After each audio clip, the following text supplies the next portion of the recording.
Go ahead. Scene episode 1, take 1. My guy, Helluva.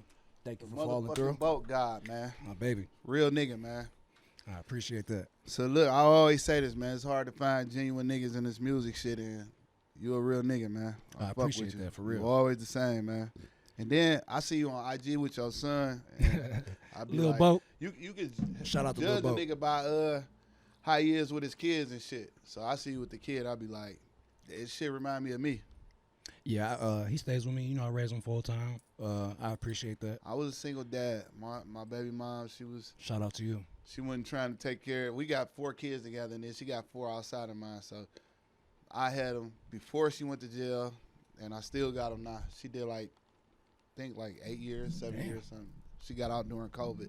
How was that for you, like being a single father? Because I know how it is for me. Man, it was rough. I be hearing females complaining and shit, and then I be like, I know how it is because I went through it. I went through I swear to God, I say that all the time. Like, I bargaining, have shopping, nothing but respect for women who bargaining say with that. the groceries, like, trying to do the best I could without being in the streets, and just the time is more important though. That's what they remember. They remember No, being I'm, happy. gra- They I'm don't grateful give a that I can fuck spend about the time. money or nothing. You don't even know when you poor. When I was little, I didn't know I was poor. No, me neither. I only knew I ain't had money when I couldn't get no new shoes for school and shit like that. For sure. 2 pairs of shoes for the whole school year type shit. Before that, you don't be knowing. You don't be giving No. a fuck. Facts. Everything good, Rick? Okay, bet. Again, I appreciate you for following through for the first episode. If you don't know, this is Helluva, legendary producer in Detroit, rapper if you didn't know, influencer in my opinion, Motherfucking songwriter. trendsetter, every shit. We could write a whole list of what Helluva does, but yeah, I've been on Helluva for shit since I started for real. I'd say at least 6 years now. I can't remember who I met Man, you. time be flying. I swear to God, man, because I just got out of the Army 7 years ago. I couldn't believe it. So almost 10 years now. But yeah, Helluva. Like I said, if you don't know who he is, I don't know where you've been, but yeah, it's my guy right here. So look, coming from like the Army and being in those type of real life situations, how do it just feel to like come back to like Detroit and deal with like street situations versus that? So we used to have a joke. Like, for one, I'm not gonna say I grew up in Detroit my whole life. I grew up in Inkster and mainly Southfield, but we used to joke at basic training that people, like a lot of people don't make it through basic training, and we used to say people from Detroit. We already had living in Detroit was basic training for the Army. So, but when I got out, because I have been deployed, I've been to Afghanistan. I feel like personally, before I went to the Army, I didn't spend as much time in the hood or in the city as I did afterwards. But I feel like it helped me. I always keep my head on the swivel. Whether I have a gun on me or not, I feel safe because I'm very aware of my surroundings. I'm alert. That's crazy. Being in fucking Afghanistan get you ready for Detroit. Man, so look, the first night, so we flew to Afghanistan. I think it was over at least a 10-hour flight. Call of Duty in real life. Man, for real, the first night we were there at our FOB forward operating base. The enemy tried to bomb the base. That was the first time. That should have happened a handful of times while I was over there. But to answer your question in short, I feel like I don't know. I guess stuff that I learned and went through in the military definitely helped me in the streets for sure, especially dealing with a lot of the. Do you be looking at some shit and some niggas? I laugh at a lot of like the these shit. niggas is pussy, man. Y'all Like, niggas, well, you already know a lot of the motherfuckers who show their guns and do this. Them not the ones that's using it in the first place. For But sure. yeah, no, I think a lot of motherfuckers are really goofy. You feel me? Like I'm not no fucking killer or fucking Rambo Man, ass look, nigga. I look at you, I be like, man, Bokeh get to dropping shit. Man, I really try to keep a level Bro, head. you don't talk, you don't get loud, you very respectful, you know what I'm saying? That's the nigga that's gonna get to Them dropping the ones, shit. them the ones to watch out for real. For sure. He said it, not me. You feel me? Not gonna play with you. Speaking of street shit, and I had thought about it before too when I was asking you about your watch. I know you saw the shit with P&B Rock. that shit was tragic. That shit hurt my feelings, bro, because that was really like a. I know you probably good met him for dude sure, right? In real life, yeah. Because I know he was really close with T. Yeah, so I've been around him a few times, and we used to talk on the phone and shit, and he was just like a real cool ass nigga, man. Just so cool, like the type of nigga that he's so cool. I can't see nobody fucking with him, but you know that shit was fucked up. I don't know. I ain't gonna lie, I never really listened to his music a lot, or I didn't know much about him. But I was really fucked up when I saw the news because I felt exactly like what you just said. I thought that about him. Like he seemed like, why would anybody mess with him? Like he don't be in nobody's business. He don't argue with nobody. He don't beef with nobody. The nigga was eating with his baby mama, minding his own business. I ain't gonna lie though, like it's crazy in LA right now. Like my niggas who there, like they be like, hell, no jury. Like they stress it, no jury. I read a tweet from Ice Cube today, and he was because people were trying to get comments based on what he said about the gang culture, and he said it was a reason like people like him, Game, Ice Cube, other people didn't wear jewelry, and it wasn't because they were broke. It's because it's been like that. They actually posted a snippet from one of Game's songs from 2007 talking about be careful at Roscoe's, blah, blah, blah. You know, chain snatchers are there, blah, blah, blah. Pretty much just like painting the picture of what happened yesterday. It definitely got worse though. No, I believe it. It's gotten worse in a lot of places. Detroit, but LA has been like, I feel like I'm hearing something at least once a month about LA. You know, there's probably obviously hella shit that we don't hear about. The crazy shit about LA, like being from Detroit, like you know when you in the hood, like there's abandoned houses, burned out houses, like you know where you at. You like, can get robbed anywhere in LA. Yeah, you might. CVS. You might be in the hood and not even know you in the hood because everything beautiful there to us. But yeah, they'll step to you in Beverly Hills, Melrose, anywhere. They just. How do you? Well, I'm gonna ask one more question. You been to the Bay? Yeah. You fuck with the Bay? Yeah. I love the Bay. They remind me of Detroit so much. I was just about to say vibe, it's everything. a tropical Detroit. It's like it's a hotter version, a tropical version of Detroit.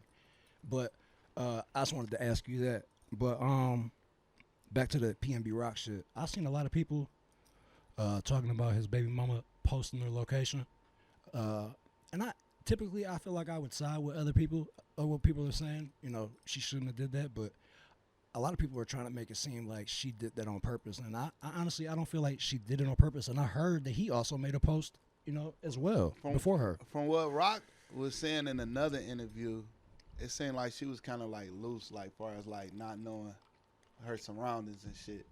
But at the same time, he could have got followed to that bitch. Some niggas could have seen him just go in that bitch. A nigga could have been fucking with somebody that worked there, you know, be like, hey, when one of them niggas coming in, like if you want to hit blame my phone, let me know, you know what I'm saying? Right. If you want to blame her, you could really blame anybody there. Want a patron eating there, the nigga making the waffles could have been the person that put the call, you know. Or made a post without Rock even knowing it. You know how motherfuckers, yeah. Damn, PNB rocking this bitch. You feel me? Yeah. I just, you know, me personally, I feel like people need to leave her alone. She just lost the father of her children. I don't know how many kids they had. First thing I did was check on T because I knew how close I they completely was. forgot about him and T's relationship until I saw him make a post, and I felt really bad because I know they were really friends. They wasn't one of them fake rap relationships. They were really friends. I remember one day me, T and Ant was in the studio and PNB Rock came up there and T was like, man, we about to live. We'll be right back. So Ant was still chilling making beats. I'm packing up my shit. He like, what you doing? I'm like, them niggas ain't coming back. Let's go. I knew once he got with Rock, they was gonna be gone. They was about to be dangling. For sure. He was probably showing them the city, man. Excuse me. So, yeah, man, that's really, really, really sad. It's a shame, and I know a lot of artists and LA natives who are embarrassed and feel ashamed of the shit that's been going down in LA lately. I mean, I can understand too, because Detroit's pretty crazy too. You know, we've had artists and shit like that. You know, remember Young Bird, the Transformer chain that he lost while he was here. So, what was I gonna say? All right, let's get into it then. Speaking of music, I want to talk about. You heard the new Jeezy single? Which one? The one that you produced, right? Yeah. I heard a snippet of it. I haven't listened to the whole thing, but I do know that Helluva produced the new single The Jeezy DJ has out. Drama. I was just about to say with People DJ like Drama. you brought the brought the Jeezy old back. Jeezy back. Man, I gotta listen He to it, talking man. crazy on that bitch. I ain't gonna lie. I think they want to play it right now, bro. And it's like a Detroit I can't beat, put this for up. sure. For real? Oh, I gotta listen to the whole thing. I heard the snippet, but I ain't give it a whole listen. That definitely was a Detroit beat. How long did that take to make that beat, or was that like part of like Man, a I package? slapped that bitch together. It down there was like a throwaway to me. Man, that's crazy. The beat I heard you making when I called you the other night, man, that shit sounded like it was hard. How'd that come out? That bitch came out hard. I always appreciate when you send me beats that you working on. I know you Yeah, do I'd it. be liking to get your opinion. I like to tell people that I feel like I'm gonna rephrase that. I tell people that Helluva is the kind of producer that can make any type beat. You know, he can For make sure can New do York that. drill beat. He can make a call sample. He can make the Fucking R&B, classical, All whatever that. you want to get on. all that. Cause If I don't know how to do it, I'm gonna study it and I'm gonna get on that. wasn't there was that one that the other night, was that a sample too? Yeah, that was a sample. It was Picture Me Rolling. That's what it was. I couldn't remember what it was. That shit was hard, man. I can't wait till that comes out. I don't know who was on it. I forgot what you said, but I that shit gave that sounded to hard. my nigga Vito. My Oh, best Vito, friend. that's Yeah. your best friend. Yeah. Shout out to Vito, man. How's Vito doing? He doing good. He been recording like a motherfucker lately, being active. I be trying to keep him active and shit. I be on his ass like, bro, you ain't working, nigga. In the studio. People need that. For sure. Jared does that for me too. Jared, he's been trying to get me to get my license for like the last month. So now that I put it out there, I should take care of that. But how do you feel the state of the music scene in Detroit is right now? We really going crazy. Where do you think it's gonna, like, when you say going crazy, like People just paying attention to the whole culture and just fucking with us. It's instead like, of just stealing the shit? yeah, for sure. They fucking with the movies, the podcast. You know what I'm saying? Yeah. They fucking with everything, the beats, the rappers. Mm-hmm. Yep. I feel like Detroit.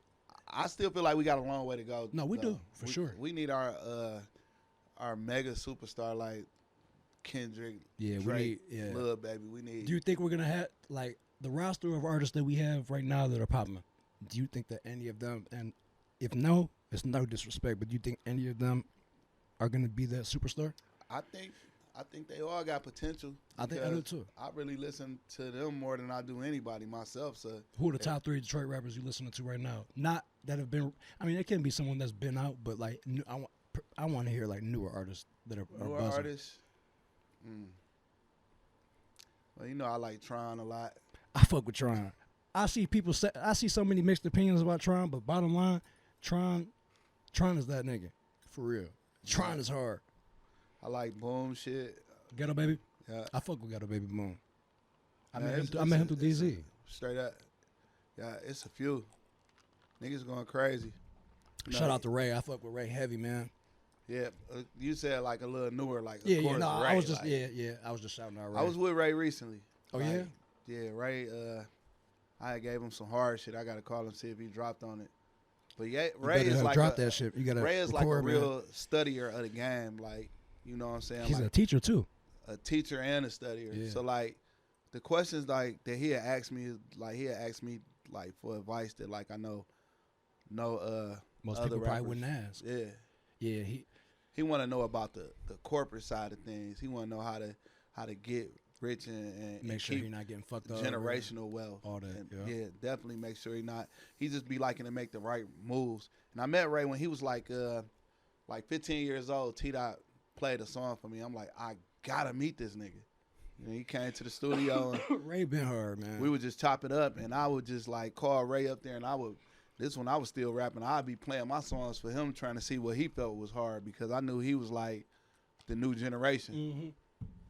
Like, bro, what you think it is? And he'd tell me too, like this, nah, but this one, and I take his advice.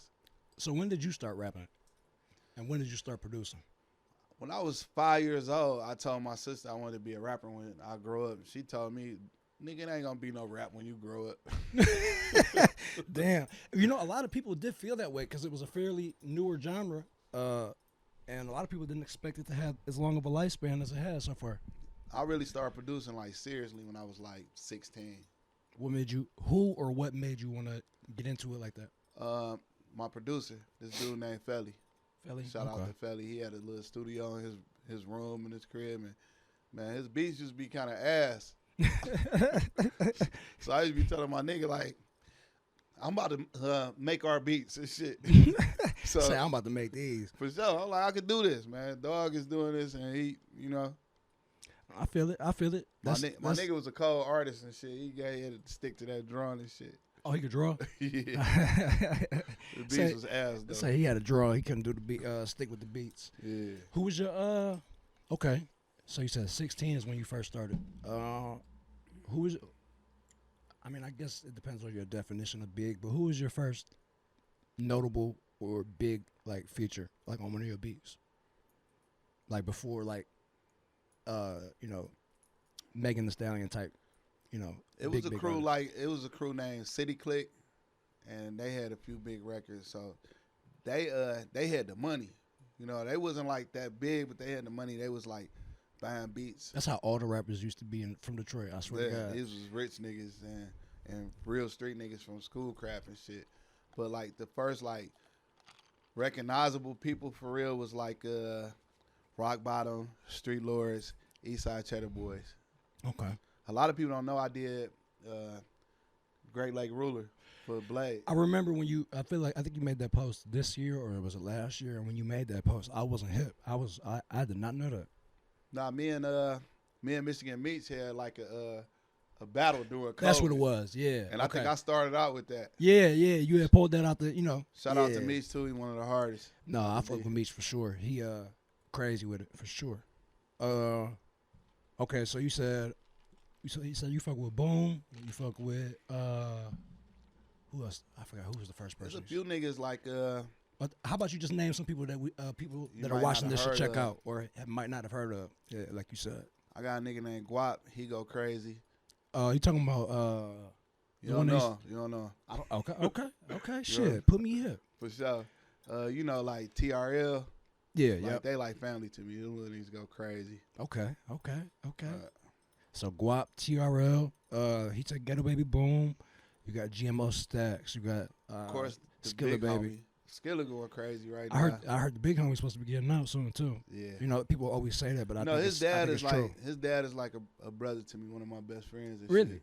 Okay. So when I first heard the big homie, I didn't even know that it was my boy Cell's son and shit. That's crazy. He remind me. He kind of like give me like a Rocaine feel, but like a newer version of Rocaine, more energetic. GMO had put me on the phone with him and shit. He like, Wooty Woo. I'm like, this Tay Tay? Like, yeah, my dad over here, Wooty Woo. I'm like, man, That's get the crazy. fuck out of here. You the big homie?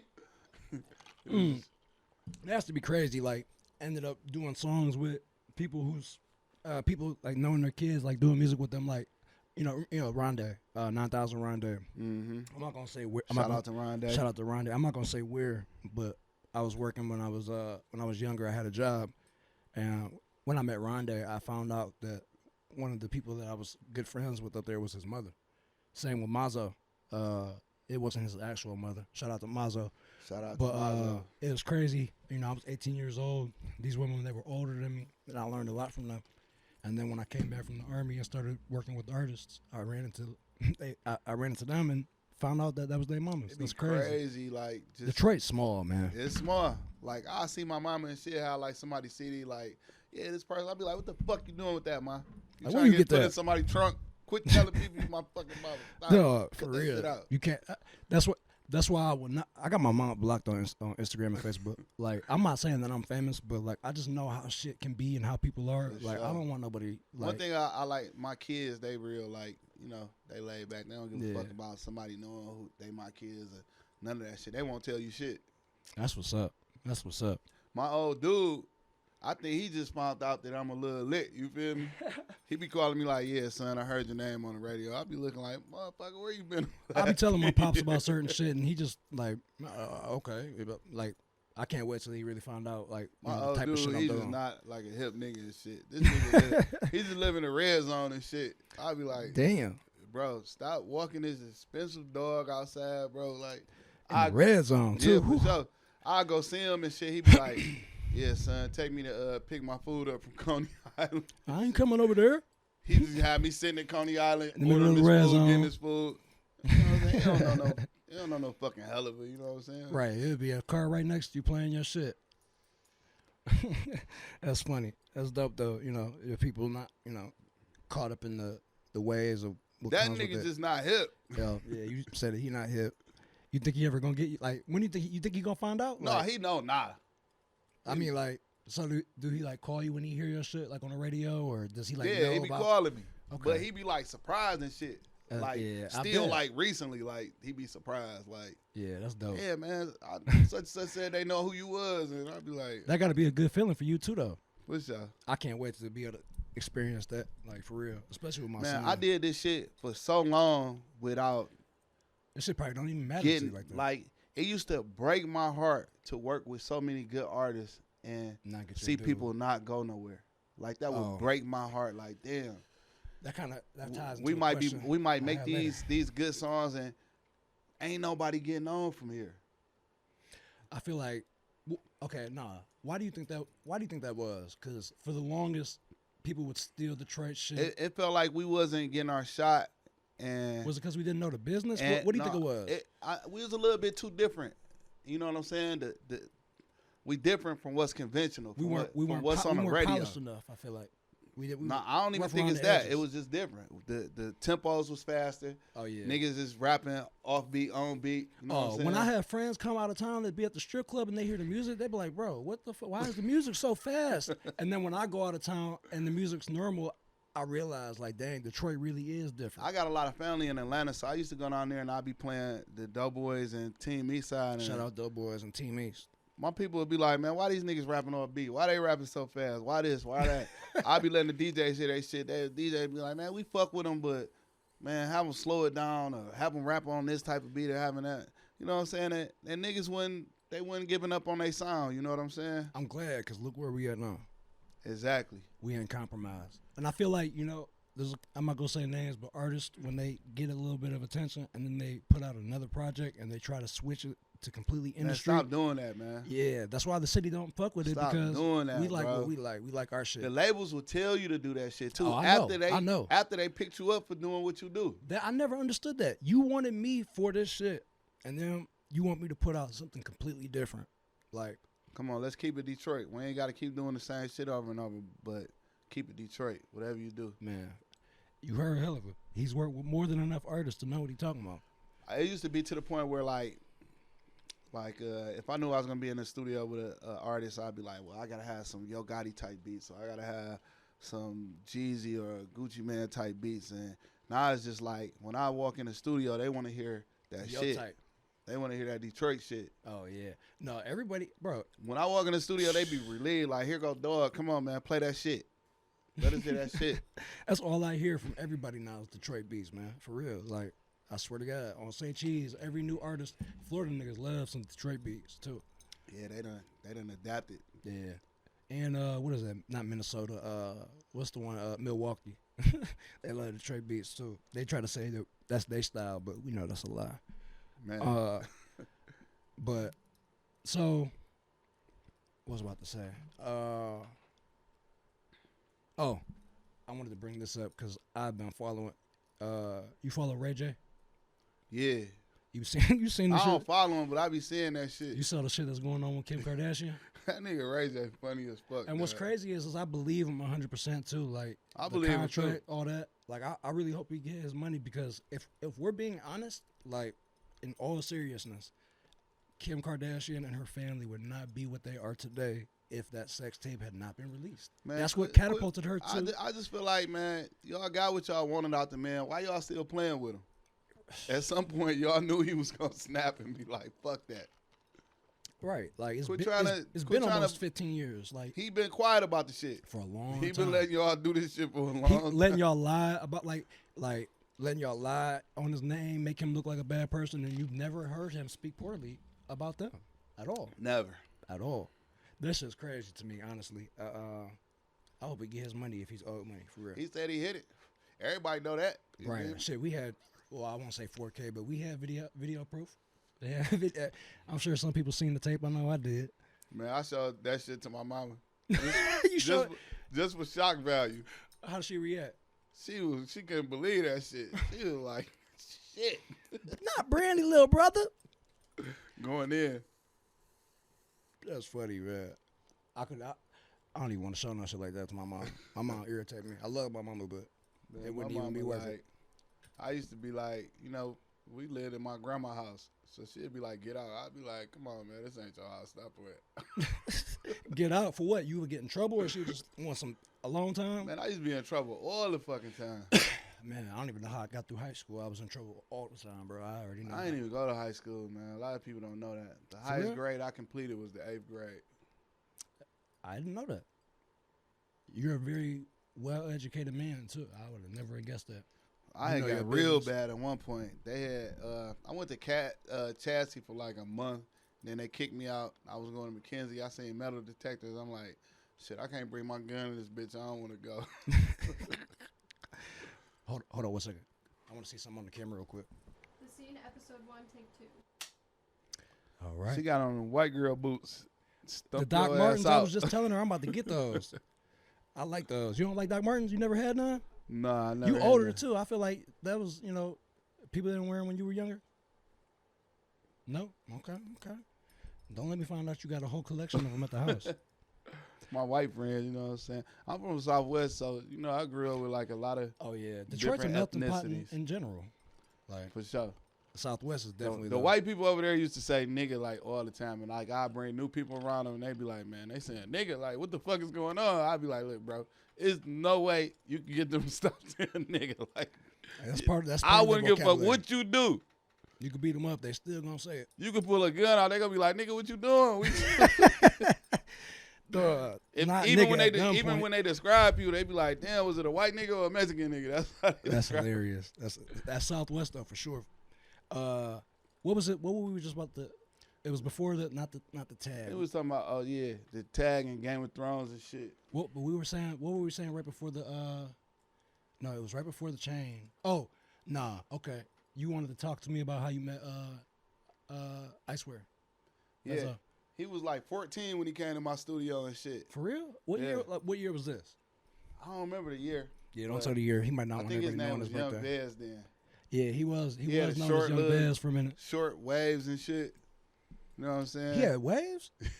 No, I didn't know that. Man, you know Vez like mixed with like Indian or shit, Spanish, some type of shit. He got that good hair. Dan Dot be saying the same shit to me too. He be trying to clown my hair, and he talking about he got good hair. He be like, feel my dread, bro. This is not like other niggas' dreads, bro. This shit. Damn, so funny, man. Dame is hilarious, bro. Shout out My to nigga. Dame. He an asshole too. But look, man, Vez come in the studio and I think he was a little nervous. I had headphones and only one side worked. But you know, that wasn't shit to me. I rap with one side off anyway. Right. So he in the studio, I think he was nervous and shit. He complaining like, one side of the headphones working and shit. I'm like, nigga, they was good enough for Rick Ross. And he kind of like just got his shit together and got to going and shit. Oh man. Well, so y'all been working for a minute. What was the first song? What was the first like big song that you guys did together? Me and Vez actually don't really have no big songs. Oh, that's why I asked. We I just didn't good think so. friends and shit. But like whenever he see me, he be like, "Nigga, I need one. You ain't gave me one yet." And I know you done sent them beats. That's crazy that We you had the and one. Bezo We had don't the have one one. with Loaf, with Dash Loaf. Oh, But you know what? With Vez, like beats don't really help Vez. Vez help beats. You know what I'm saying? Beats don't. The beat is a beat. I to think Vez. I do know what you mean, and I feel like him and Rokane when they collab, like I feel like some of Vezo's best music as of late is on Rokane beats. Like it's something about their I don't know, they're very cohesive when it comes to music. When I first met the Doughboys, I pull up on them little niggas like, God damn, these little niggas driving better than me. The fuck? Man, who was the first one that you met? Payroll. Okay, I met Doughboy Dre in 2007. Man, this girl tried to put me. I actually knew me and Doughboy. We sisters, like we real close. So he used to show me their music. I used to be like, bro, this is the worst shit I ever heard in my fucking life. Hold on. So look, when like I said, I met Doughboy Dre in 2007. So you already know where their music was at. That was around the first CD. And I'm like, this shit they is gave horrible. they gave me the CD and I played it with my boys. They was not fucking with it. They wanted to play. They was like, no, we putting the blade back on. Like they did not fuck with it. And So it's look, so I crazy. started going to when I be at the club. Like we had like one of the biggest songs in the club, "Got It All Day." So they'll play "Got It All Day," then they'll play like one of the Doughboy songs. I'm like, these niggas hard enough for y'all to be playing their song behind our song? Like, what's going on here? Then I had bought a used phone. That motherfucker had Doughboy Cash Out ringtones all through it. I'm like, man, hold on, man.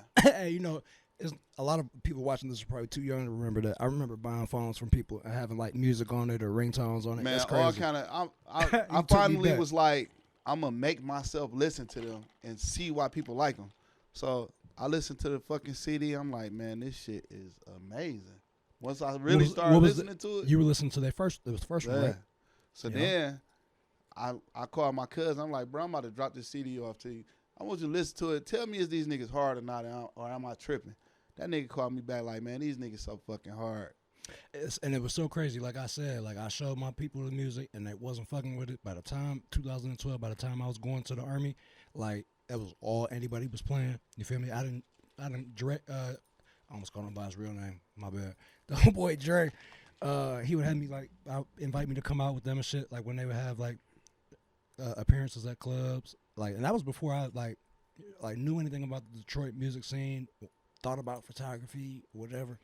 And it was just so crazy to me, and how short of I wouldn't even say it was that short. It was so crazy to me. It was quick. It was quick, but like 2007 to 12 is still, you know. But yeah, no, like that was big. And then when after I joined, that was when they got signed by Jeezy, and I just knew that was when I first hooked up with payroll and shit. I'm like, look, I just want to help y'all, like, period, because like my generation, you saw their potential. My generation was hating. Niggas do not like young niggas, new niggas and shit. Mm-hmm. So once I started fucking with them, they kind of made it like cool for people my to fuck niggas with to them. listen Oh, to okay. them and shit. Yeah. So I was like, man, I like everything except for that old ass nigga singing on y'all songs, man. Who fucking uncle was that? This nigga payroll was like, man, he actually our age and shit.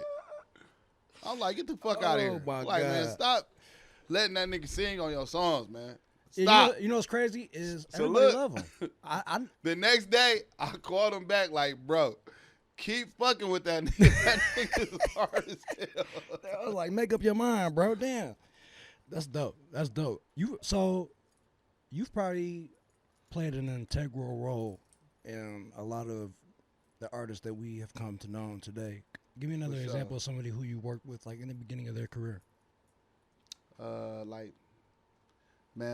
Team Eastside, when I did the first song I did for them, man, that's still like one of my favorite songs I ever produced. You know what's crazy is I didn't know who If you don't PZ. work, you don't eat. I didn't know who Team Eastside or PZ was until I came back from the army. I'm gonna show you this picture too, but go ahead, keep going. You remember I said I had met Ray when he was like 15? Yeah, yep. So they was telling me about his niggas. Like, look, it's like 4 of these niggas. They all hard as hell and shit. So they, I honestly, I had, they used to be some back and forth shit with them and the Doughboys. Yeah, and I'm I with it. already was fucking with the Doughboys, Yeah. doing songs, rapping on their songs. So they had wanted to fuck with me. Webb was like a businessman back then. Like, he was like conducting business. Mm-hmm. Like, I got artists, we want to work. I hit payroll up like, man, what's going on with y'all and these niggas? They want to work with me, and I want to work with them. And Pay was like, work with them. I already knew you was gonna say that. Pay was like, go ahead and work with them and shit. So That nigga buy his money. That's why. when we was recording If You Don't Work, You Don't Eat, I remember I was recording Snoop, and this for I was used to like the offbeat shit. Snoop rapping offbeat like a motherfucker. I keep saying, do it over, do it over, do it over. Babyface Ray was like, hell. R.I.P. Snoop. He was like, do you listen to our music? I'm like, yeah, I listen to y'all. He like, you're not gonna get that nigga to rap no different. Just push record. and he for sure never stopped rapping the way that he rapped, for sure. So look, it was 2015. Yeah, it was 2015. You remember Burn Hookah Bar? The one that Deck shot up? So I ain't know Derek shot that. I ain't know until after I started working up there. So that's where I started doing my photography at, for real. And so I became Somebody cool. pulled you to the side like, Dex Osama shot No, that. I was talking to somebody about like to come out or something like that. They was like, I don't know about that. That shit get shot up a lot. I'm like, what are you talking about? And then they told me. But so I was cool with one of the well, all of the owners, but this guy Justin, he had took me to the House of Dank with him because that was his people, and so they had me taking pictures, and they were like, "Take a picture of Peasy." I'm like, "Bet," and so I'm like, "Who's Peasy?" Like because I Niggas before was falling out like. They don't like know Peasy. I did not know. This is the picture right here. That was like 2015. That was the very first time I met Peasy. But I had only known, like, even before that, I had just found out about Dex Osama from my little brother. Man, I love Peasy, man. Yeah, no, Peasy's a good dude. Funny as hell, man. A lot of people don't know how funny him and Payroll is. Like, they funny niggas, and then when they get around each other, they just see. Now I haven't been around them while they were around each other, but I've been around both of them. I ain't gonna lie, man. They act like brothers, man. I could see it because they, like you said, But they I both always funny. knew that when they wasn't fucking with each other, I used to be like, man, they would like each other if they just like got to know each other. You know what I'm saying? Man, that you know what? Since we're talking about that already, I'm gonna bring up one of the things I wanted to talk about in beef. Not just, I guess to clarify what I mean.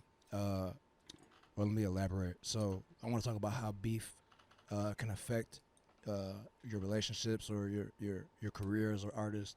I guess all aspects Definitely of makes beef. it hard on me because I fuck with everybody. You feel me? Trust me, as a photographer, I fully understand. I know where you're coming from. So I'm looking at everybody like nephews and little brothers and friends, and then for them to feud with each other, it's like, damn, I got family members feuding with each other. That's how I feel like. So it's definitely be a tough situation for me. But I'm like one of the dudes that like niggas know I'm gonna be genuine. I ain't gonna get around this nigga and talk about this nigga or put y'all in a situation where y'all gonna run into each other or none of that type of shit. You know what I like?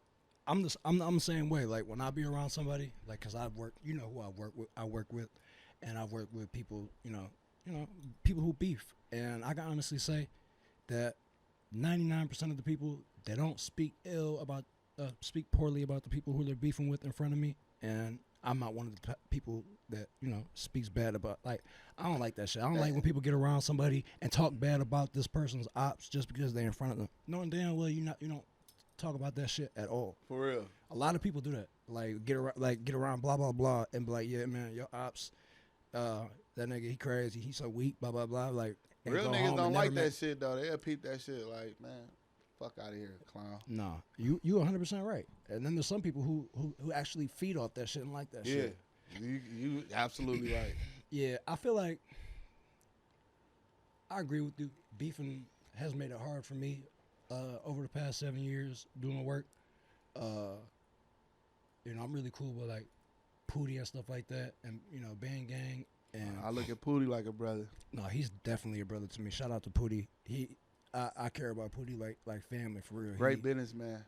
Very smart, very good. Pootie got me businessman. the most money that I ever got for a beat. Anybody who has got money from or worked with Pootie, that's what they say. Pootie has got me the most money that I ever got for a beat, and he told me like, He told you he was gonna get it. and he got it. No, anybody who has ever made money with Pootie, that's what they've told me. Pootie got $100,000 for one beat. Man, shout out to Pootie. I try to tell people Pootie is that nigga. He is one of Detroit's gatekeepers. We split that shit right down the middle. Pootie's a real nigga, bro. Shout out Pootie. I can't say it enough. But yeah, so you know, Shout out Pootie, my nigga Nick too, man. yeah, shout out to Neek. Pootie, he is a good businessman because you know there's been occasions where you know somebody would want to work with me that they're you know the family might not necessarily fuck with, but he always tells me to get my money. You feel me? And I respect people like that. I try to. I wish that everybody that I work with that has beef, I hope that they you know have You that know, kind of the mentality. Band Gang is pretty good about that. Yeah, no, they are. Like all of them. I've never Like, had. they I'm don't cool give with a all of fuck. them. They never said anything to me about that. You feel They me? don't be feeling no type of way. They beefing with who they beefing with, and they don't expect you to get in that shit. And I also feel like that's because of how long they've been in the rap game too. They know the business. I feel like they know it's not. You know, they could Yeah. lose a relationship being like that. Them real street niggas too. No, for real. Shout out Band Gang. Nick actually helped me make a decision. Like somebody was really trying to in the industry was really trying to press me on some whole shit, and I down there was thinking about phone like, man, I gotta do it. And Nick's like, no, don't bow down because he like, man, all the producers look up to you. Like, if you take the dick, everybody gonna think it's okay to take the dick. You gotta stand your ground. So I shot Neek out for that, man. You'll have to tell me later who it was about because I wasn't even hit. But nah, shout out to Neek. Neek is like Suge Knight. Somebody was like, you can't make no more beats for such and such unless I get such and such. Neek, he does business good, and he's like I say, I call Neek Suge Knight. Like I remember I ain't even gonna tell the story. It was funny. Nah, I like dealing with the type of niggas that I believe he told you not to fold. Like when it be outside of music, I know like I'm good around these niggas. Yeah. Like I know it's enough love there where they ain't gonna let nobody harm me, or I ain't gonna let nobody harm them, and that's just how I feel about when I be around like Neek, and like even with like all of the Cooper niggas, like I feel like fam when I be over there, cause I'll pull up. You feel me? Mm-hmm. And they know that. Like 1 or 2 o'clock in the morning, I'll pull up. Yeah. There was like a good 2 summer period where Cooper Street everything was going on Cooper Street. Cooper Street ain't peaches and cream. No, it ain't, but it's definitely they had some good parties over there. For sure. It's not peaches and if cream, you but fucking with them, you good. Yeah. But I didn't been to at a couple parties and video shoots over there. They shot Shut the Fuck Up over there. A couple of the scenes. I was there all day. Oh yeah. Man, I missed them times. Nigga Doug standing on cars. Man, that was a really good year for Detroit's music scene. Just being a part of it. Not even fuck the outside looking in. Like just Let me tell seeing you what it I personally did. was amazing. Let me tell you what I did. When I turned up with T, of course, I started fucking with like industry niggas and doing that shit. But I never turned my back on the local niggas. It was like still like, come on, let's do this. Let's do this. And I've always respected you about that. Let's do it. Streets, you know, Ray and Doug and songs like Shut the Fuck Up and still fucking with like the hood artists. Like I never turned my back on them. I could have just been like, all right, now I'm at this point, I'm gonna fuck with all industry niggas. Yeah. And shit would have went good for a nigga as far as like money and all of that. But my goal is like not just to get me on, but just to get the whole Detroit on as a whole. And one thing I like what people say to me when they see me out, they be like, they don't just say, man, you cold on them beats, so you this and then you that. They be like, thanks for helping the city. I hear that all the time. Every single day I hear that. You know, I can personally thank you for something too. You know, if you're watching this podcast, I've been talking about doing my podcast for 2 years, and besides for Jared always being on me about that, before this, the last time I saw Helluva, it was recently too. It was at Society, and when we saw each other, I went over there. The first thing he said, you know, he gave me a hug, and he was like, when we doing the podcast, I don't think that I would have rushed it or got it out by now if it wasn't for you. So I thank you. When you say you want to do something, and I it's appreciate you. that. It's the boat guy, so I'm on it. Like anybody else, like I try to get to shit, but like you never told me no or anything. You know what I'm saying? So no, because I respect you. And my word, like, mean a lot to me. Like if I say I'm gonna do something, it's done. Yeah, and I think that, and when you was turning up with T, I think that was the first. I really cannot remember, but I think that was the first time because you were still at the studio, right over there where you could see it from the expressway. I still damn near can't believe that shit, man. What? Like the whole first day out shit. So we've heard T tell the story on numerous occasions, but I honestly could be wrong, but I've never really heard that story from your perspective. Like, because I've heard, like, for example, how he said, you know, he paid. Let me hear that. Let me hear how that played out from your perspective. So, like, I was living in Atlanta and shit wasn't really working out for me. So I was ready to come back home. I was gonna come home to nothing. Like I prayed to God, like I'm gonna go home. I'm gonna go hard, and I just need a little help. I don't even need a lot of help, God. Just help me a little bit. Mm-hmm. In the process of going back and forth looking for a house, we made first day out. So what happened was his auntie called me and was JB? like, yeah. She was like, my nephew, he got Rest in peace, JB. She was like, I used to think she hated me, but go ahead. She might she hate was you cool. 1 minute and might be cool the next minute. She was cool as hell, and I knew she fucked with me, but like JB could be she was sweet, fierce, or she could was be a fierce. savage. Dog, I'll tell you a story after this. But go ahead. Keep going. I get a phone call. You know, she talked very professional. She's like, Yeah. my nephew, he just got out of jail. Mm-hmm. He's got songs that he wrote in jail that they need beats built around the songs. Could you do that? And I was like, shit, that's my fucking specialty. Yeah. That's what I told her on the phone. Like, that's my fucking specialty. Bring him by. Let me hear what he got. I think that's what how people started to view you too. Is like you need to have a hell of a beat to like for people to take you serious or like Yeah, like she wanted to fuck with me because she was a fan of Mae West and the song Got It All Day. yeah. T Okay. was like, thought maybe like my prices was astronomical. Like T was like, nah, we ain't got to go spend that money on him. Even though like my price was still love there, especially just coming back from Atlanta to Detroit. So I'm like, bring him by the studio.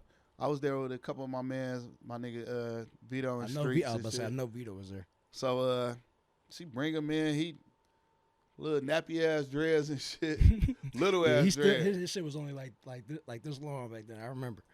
So he get the beating on shit and nah, he just rapping the first part and it's cultivating like just him talking you in like this, and then at one part he just Joy Road bitch, but the money longer 6 mile break, man. He just started going crazy. So I was like, you know, come see me tomorrow. I have a beat for that song. We was blown away, but we didn't let him know. Mm-hmm. Like so I had already got it in my mind like we gonna do this like Dreams and Nightmares, but Detroit style, because it felt like 2 different songs in one. Okay. So I said it to because that's how people view that song too. Like I sat at the kitchen table and worked on the beginning part of the song, the intricate musical part. Yeah. I spent. That's arguably one of my favorite parts about it. Not even when the beat I dropped. spent that a shit was lot beautiful. of time on that. I can tell. Hours on that. I can tell. Like just making sure. I feel like that's what like obviously the beat drop made it like phenomenal, but like how much effort you put into the beginning. So the draws rap you to in. me was already a hit. So Yeah. my job was to build a beat that complements the song. Mm-hmm. So I spent all of the time on that, and by the time it was time to meet at the studio, I spent so much time on that I didn't do the fast part, the turn up part. So I probably made that part in like, no lie, like 5 minutes. I'm like, he gonna hate this part. This is what I'm thinking. I'm like, he gonna fucking hate it. So I get to playing it. He listening. He rapping to it like, damn, this shit go perfect. So the beat turn up. I'm like, you like that part? He like, hell yeah, it's perfect. So That's crazy. I guess he had other people try to do the beat, and the 6 mile brick mile, the Joy Road bitch, but the money long. That's like an off ass bar. It's not supposed to be there. Yep. So when it got to like how Detroit rappers are. so how I set the song up, like, and this is how we did like all our songs after this. While he rapping, I'll be doing the changes, the breakdowns, and everything. So when it get to that part, the whole beat just don't match the rest of the song, just fall off because that extra bar needed to be put there. So he was like, man, just take that part out. I was like, fuck no, that's the best part. We gotta make it work. So I just took this half of the beat and moved it over a bar and just left that spot blank, and it just fell in perfectly. That's crazy. Imagine the first day out without the second half to it. That's crazy. He was just gonna take that line. Oh, out. that Just the line. Joy Road, Oh, bitch, I with thought the you money meant the whole longest. second part. I'm like, dang. Nah, Okay. Nah, see, because that's what like. There's only one line, but like that shit, like it meshed the two together. it made it perfectly. different. Yeah, You know what I'm saying? It made a difference for sure. I couldn't imagine it without that. So where would it started? He would have took the whole Joy Road bitch, but the money longest. He would have took that whole part out. Yeah, it would have just Okay. came in like brick mile.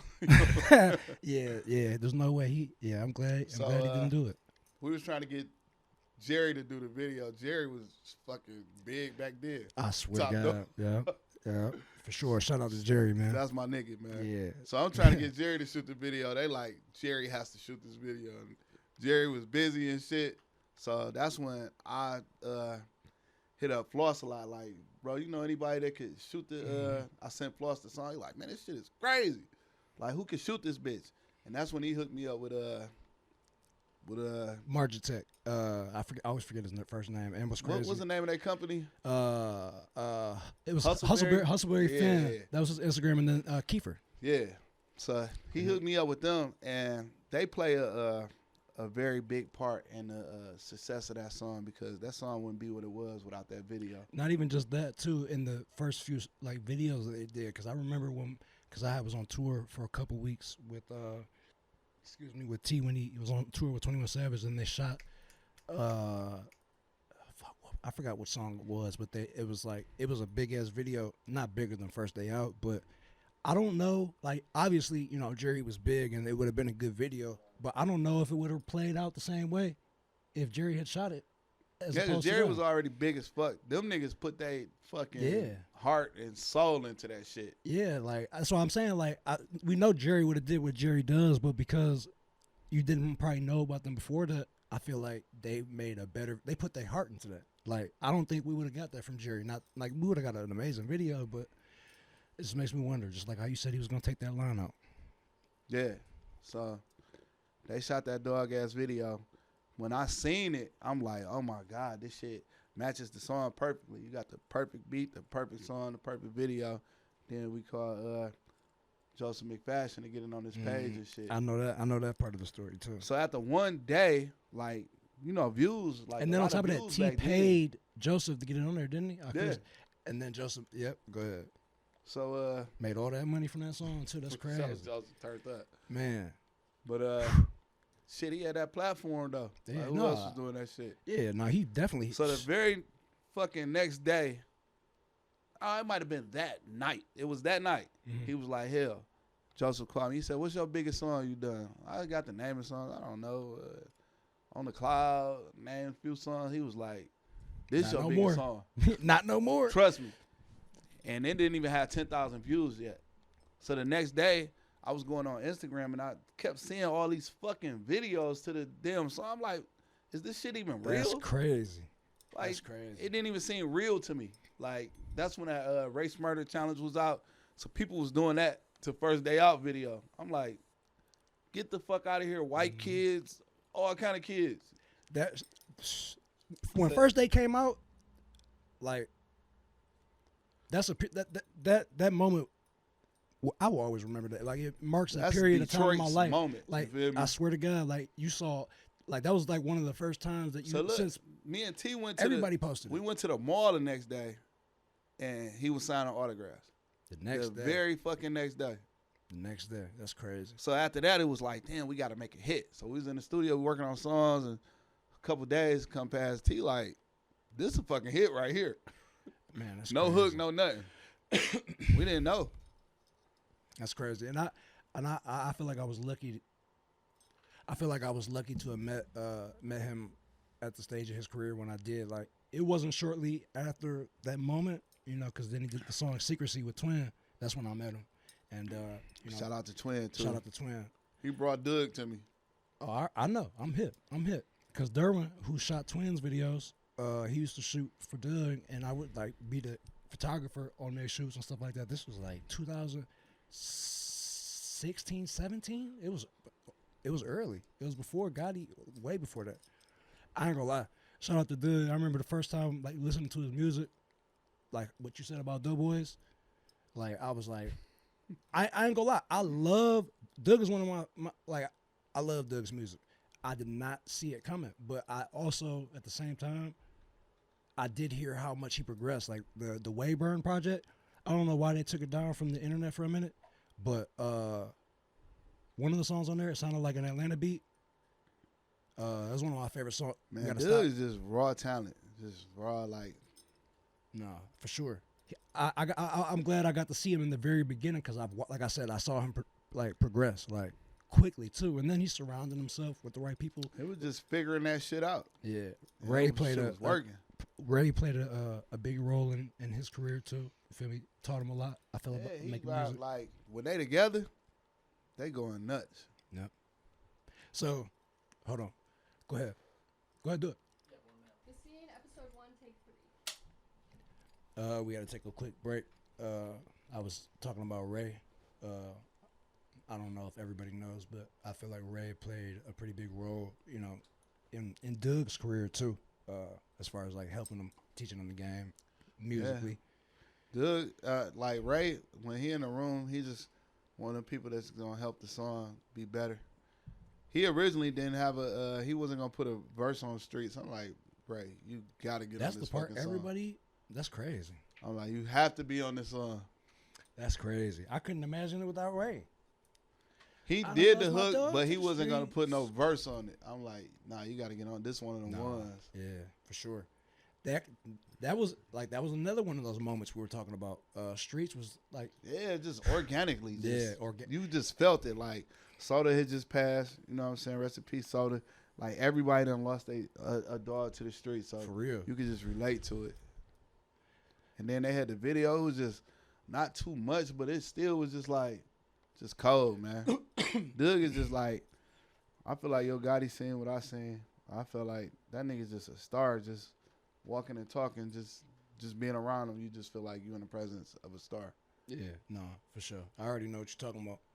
I got. Oh yeah, I'm sorry. You had said before. Tell me about your relationship with Sada. Man, Sada, one How'd thing y'all I meet? respect about Sada is Sada will speak his mind. He will call you and be like, man, you did some hoe ass shit. I agree with you because I don't we like got that into shit. it like 2 weeks ago. So You said what? me and him got into it 2 weeks ago. So I can definitely. He gonna attest to tell that. you how he feel, and I'm gonna tell him how I feel, and he respects that. So I think that's one thing he respect about me. Like I'm gonna give it to him raw, like he'll give it to me raw. Yeah, no, Like, that's a man, fuck respectable you, trait. nigga. You know what I'm saying? No, for real. And Sada's just like, man, that nigga's like the Rick James of rap. Like he just unpredictable. He just get in the studio and just do him. Like he ain't worried about what everybody else thinking of. He just do him. He might be singing one day. He might be aggressive one day. He might be laid back on the track. Singing one day. And he do more songs than I ever seen anybody do. Okay. Him and fucking Rio. Yeah. So I know you've been in the studio with Scoob. How many songs does he make in one session? I know, but go ahead. I want. Man, What is it like to be in the studio with Scoob? If a person get a couple songs done in the session, or even fucking, I done seen people not get one song done in the session. Facts. That nigga, on the average, Average. will do 10 songs Average. at the least. It was a good period of time where we were going to like a show like multiple times a week, and we would normally drive to it because it wouldn't be far. And so we would meet up at the studio. We would be at the studio for like 4 to 6 hours before we even left. I'd say maybe 4 hours. And he would always do at least 6 to 10 before we went and drove for a couple hours to go do a show. But and on a regular basis, like you said, yes, I've never seen nobody, like you said, only him and Rio. Like they Shout out to Rio. shout out to Rio, the free whole- Rio. Shout out to the whole fucking Flint. Yep. Shout out to the whole Flint. Shout out to Shout out to the whole Michigan. Scam Blakely. I met him up here at Uptown Studio a week or two ago. So he's part of the. You know who Scam Blakely is? From they put me hip to him. Oh no, you know what? I see y'all smiling. I see y'all. I heard already know. Likely. He go crazy. Yeah, I fuck with him. I just got hit to He him. go through them. crazy. Yeah, I fuck with The him. name alone make you want to be like, you know what I'm Mhm. saying? Because That's a you see good that on ass your name. phone, like that's a dog ass name. For sure. Hard. Flint, I'm really happy for Flint too. They got their own wave. I'm happy for him too because I always felt like I don't even feel like it's a they tribute had to some our of the wave. best rappers They like got their own them, wave. Pontiac, like You said they've always had some of the best rappers. For So sure. I'm Like, not. I'm lyricists. personally not familiar with them. So can you give me an example of some artists from Flint if you can remember? No any? Breed from Flint. You probably too young. No, man. I know who you're talking about. I know. I didn't listen to the music, but And I my know nigga who that Breed just is. went to jail. We were talking about him earlier. Nah, from Flint. Oh, Damn, what's bro name, man? My nigga. I gotta think. We gotta come in. Nah, not Louis Ray. He not in jail. The Shout out to one Louis who Ray. take this off, but he had paid somebody to go. Oh yeah. What's dog name though? I can't remember. I know exactly what you're talking about though. It's That nigga been hard forever. What is his name?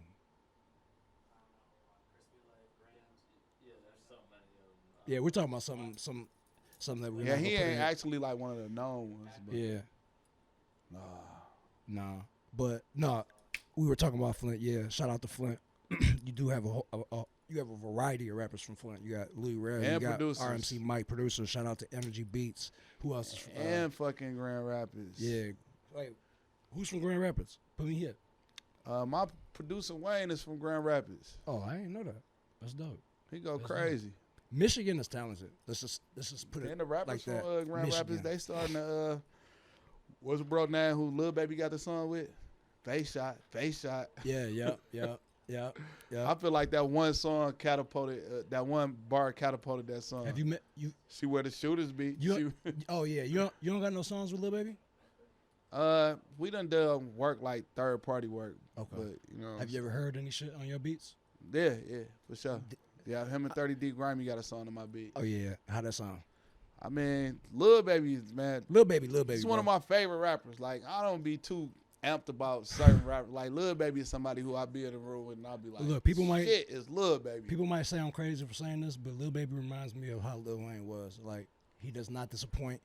He's like, and he like one of the take like it off. Like, he like one of the ultimate like street rappers. Like, you know, like this nigga know what he on. Like he really on that. And then he been really through can that. rap. Like, he really be talking All some shit. that. And Future can really rap too. A lot of motherfuckers don't be peeping it, but For sure. Future be spitting, bro. For He sure. don't I just- actually know Future before I seen Future get 100,000 views on a video and was happy. Like, this bitch got 100,000 views. So you met That's Future how long before? I've been doing it. Yeah, Rocco Okay. was my nigga. Shout out to Rocco. Rocco man. is my nigga. I didn't before I ever found out about Future. I used to listen to Rocco. I fuck with Rocco brought Future around me. I bet because he's the Future one who- made a song out of my name and shit. for real. Yeah, What? called Helluva Nigga. Damn. He ain't never put it out. I bet but y'all that was didn't know hard that ass song. because I didn't know that. That's hard. I believe it too. Shout My out to nigga Rocco, Helluva man. got the 40 with the 50 round extender on it. That's how he started off. Duh. What year was I was this? like one of the first niggas with a drum on a handgun. That nigga saying that shit, he couldn't believe it. Bro, let me buy this bitch. I'm like, nah, bro, you can't have this motherfucker. You can ask anybody who used to come to my studio. I'm one of the first niggas with a drum on a handgun. You was down in Atlanta? Or Nah, this they is came? here. They came to Detroit. Actually, I met J. Cole at my What? studio You- in Corktown. Bro, how do I? Before you J. telling me- Cole was like, look, it's cool you before- telling them listen, stories, but I don't know a seen- lot of these I done stories. seen J. Cole like do an interview and talk about me and just not say my name, but he was talking about me. That's Like my crazy. man called me, was like, I need to bring J. Cole to your studio. He only had like one video then, but Was that I like knew when he was first like, signed to Jay-Z? I knew he was Jay-Z artist, so he still was like, That's crazy. even though I he was ain't in the really army had at that time, shit, so I wouldn't he even still know. was like big as hell. So he says he's about to bring J. Cole through. I'm like, this nigga capping. Hang up the phone, lay down on the couch. I hear a knock at the door. I jump up, I snatch the door open, and it's J. Cole. That's And I just crazy. look at him, I'm like, J. Cole, the fuck is you doing here? Like that. And he just busts out laughing. You That's know what I'm crazy, saying? bro. So I he had to- believe it too. He had to do a verse for Kanye. He was like, man, it's an emergency. I got to do this verse. I'm like, don't worry about it. I got Then you. that nigga Kanye probably didn't even put it out. Nah, it's out. But I you know how recorded that Kanye do. I motherfucker. was just saying. I put him, I bought him and his crew food and shit like that. And he told me, he was like, you a lifesaver. I was like, one day I might need you to save my life. So, J. Cole, if you see this, man, look out for a nigga, Hey, bro. J. Cole, people tell me I look like you all the time, so look out for my man. Man, that's bro. a Don't be cold trying to steal nigga my right look. there. No, J. Cole? Yeah, bro. I was in the army when he first came out, and Speaking I of- was a huge fan. Speaking of industry niggas, like, well, I ain't even gonna say he an industry nigga, but like Kodak is like one of my favorite people. Like, period. Oh, yeah. I know y'all He's got so raw, so How many genuine, songs do so you have with him hood. now? Out. I think it's like 4 out. Because you but did. We got I'm work. kind of tipsy now, so I can't even remember the names. But you Versatile. got Versatile. Shit, I can't. Think It's of on the my name right phone, now. and I can't think of it. But you got. So when was the? How did that happen? How did you end up meeting or working with Kodak? And what was that like? You were starting to say. Shit, he just was fucking with the beats, the sound. Yeah. Him and Jack Boy end up rapping on D to the A. Okay. They put that out, didn't they? Yeah. Yeah, I remember that. So after he did 'Cause that, a lot of people did. I wanted he to make ended sure. up FaceTiming me, and we just was like chopping it up. And when he went to jail, like I continued to like fuck with his artists and like send them beats and like not charge him anything. And he the type of nigga, he ain't gonna forget nothing like that. Mm-hmm. Shit, you a real nigga, bro. So I mean, I believe it. And so Kodak one of the realest. so niggas while I he was locked ever up, met, you were man. sending the artist songs. So have y'all worked in the studio together? I mean, Me- yeah, me and Yak, yeah, yeah. because you here, yeah. When he was so just here, I'm saying, so was it after jail that you first like put some shit on like? like far as like being in the studio. Like, with what him, was the first song y'all did? That was Versatile. Yeah. So y'all did that here, right? Nah, he Or that just was did one you that. sent. I Okay. couldn't even believe it when I heard I'm about it. to name a couple. He rapped so long on it. Like the beat started over like 3 times. I'm like, what the fuck is Kodak doing on my beat? Yeah, Losing his mind. and it was crazy. I didn't even like Kodak when I first started hearing his music, but like right now, he's probably one of my favorite artists for real. So I'm gonna do like I'm gonna name off a couple quick, and you could tell me, you know, a couple things about it. So boom, Meg Thee Stallion. How did that come about? I think in a sense, me and T might have helped her career a little bit. Oh yeah, how's that? Oh yeah, I think you did tell Her me about song this. Freak Nasty is no Yep. effort beat. So they had somebody remake the beat, and that's Freak Nasty is no effort. I gotta listen to They that. Now. they even paid me and T to use that. I did not know that. So That's once crazy. she got a deal and she got an A&R, she's like, man, holla at that nigga. I like his beats. So I had sent my boy Celine called me like, yo, we got this girl we signed and she likes your beats. Send her a big pack. I don't know who the fuck she is. Mm-hmm. Sometimes they sign artists, they end up doing something. Most of the time they don't do nothing, you know what I'm saying? So I'm like, let me just send a couple little throwaways, see what Yeah. she say. Sounds like your throwaways are often hits. Sometimes, for sure. Shit, that's crazy. So man. Celine Niggas called can't me the even next day. Make hits. He's like, yeah, she says these aren't your good beats. Send her the good ones. Say she know Helluva. I was like, damn, That's okay, I crazy. fuck with Shorty. Say she know your So catalog. she had an idea to redo that Tupac beat, and she told Celine, like, yo, have him do this. I think he'd kill this. Mm-hmm. I actually think the song would have been 100 times bigger if it didn't come out the fucking day that Kobe Bryant died, man. Who the fuck can think about anything else? It was just like, what the I fuck? don't really get dramatic. I understand and feel for certain situations when famous people die, but Kobe hit me like. Man, that was, I feel oh like my- that was someone in my family. man, Like, I was getting dropped off by an Uber driver, and we both, like, shed a tear for Kobe. Like, I'm in L.A., and the driver, Spanish dude, barely speak English. Kobe Bryant was like family through me. dog, He everybody said that, bro. loved I was- Kobe, man. I was hurt, like a tear started coming, like, shit. There's only one person in the world that don't like Kobe, and it's my man's. He do a lot of beats for Sada. He watching this. Man, what the yeah. fuck wrong with him? He a LeBron fan. But how you gonna not like Kobe? Like, He be bro, talking so much shit about him and Jordan. oh my god, We'll say you that one for of you. them, huh? You one of them, huh? Jones, Dux, Deuce Jones. Yeah, but all right. So boom, I was trying to name off some big features you Matt did. Cash did a Kobe tribute. I remember. No, that I ain't gonna lie. G Mac Cash, that song made me cry. Man, I cried because I was already upset Damn. about that shit. That G shit Mac made me cry. Cash is like one of the best topic rappers I ever heard in my life. He could like start his own. Hey, G Mac, start your own news Man, you get channels, that TV listen. station, and just rap the news. I told him last time I seen him, my mama is like I need 10%. G Mac Cash fan. When she heard the fucking Bro, everybody knows G Mac. Your parents, your mom my knows mama G-Mac. heard the That's what Will I'm saying. Smith song and she just like, this shit is crazy. So when he did the Giant Slide, she called me talking about the Giant Slide. I sent her that song. She like, Bro, why did they reopen the Giant Slide doing that to people, bro? They lucky nobody died. I Bro, grew that up was crazy. getting on I that never went motherfucker. on that shit when I was younger, bro. I'm not getting on that one. I seen that shit. Hey, My look, back that fucked up motherfucker now. was dangerous when I was little. So It was already dangerous. I heard. What You they was do getting to burnt, it? They put a Hemi in that bitch. They put, bro.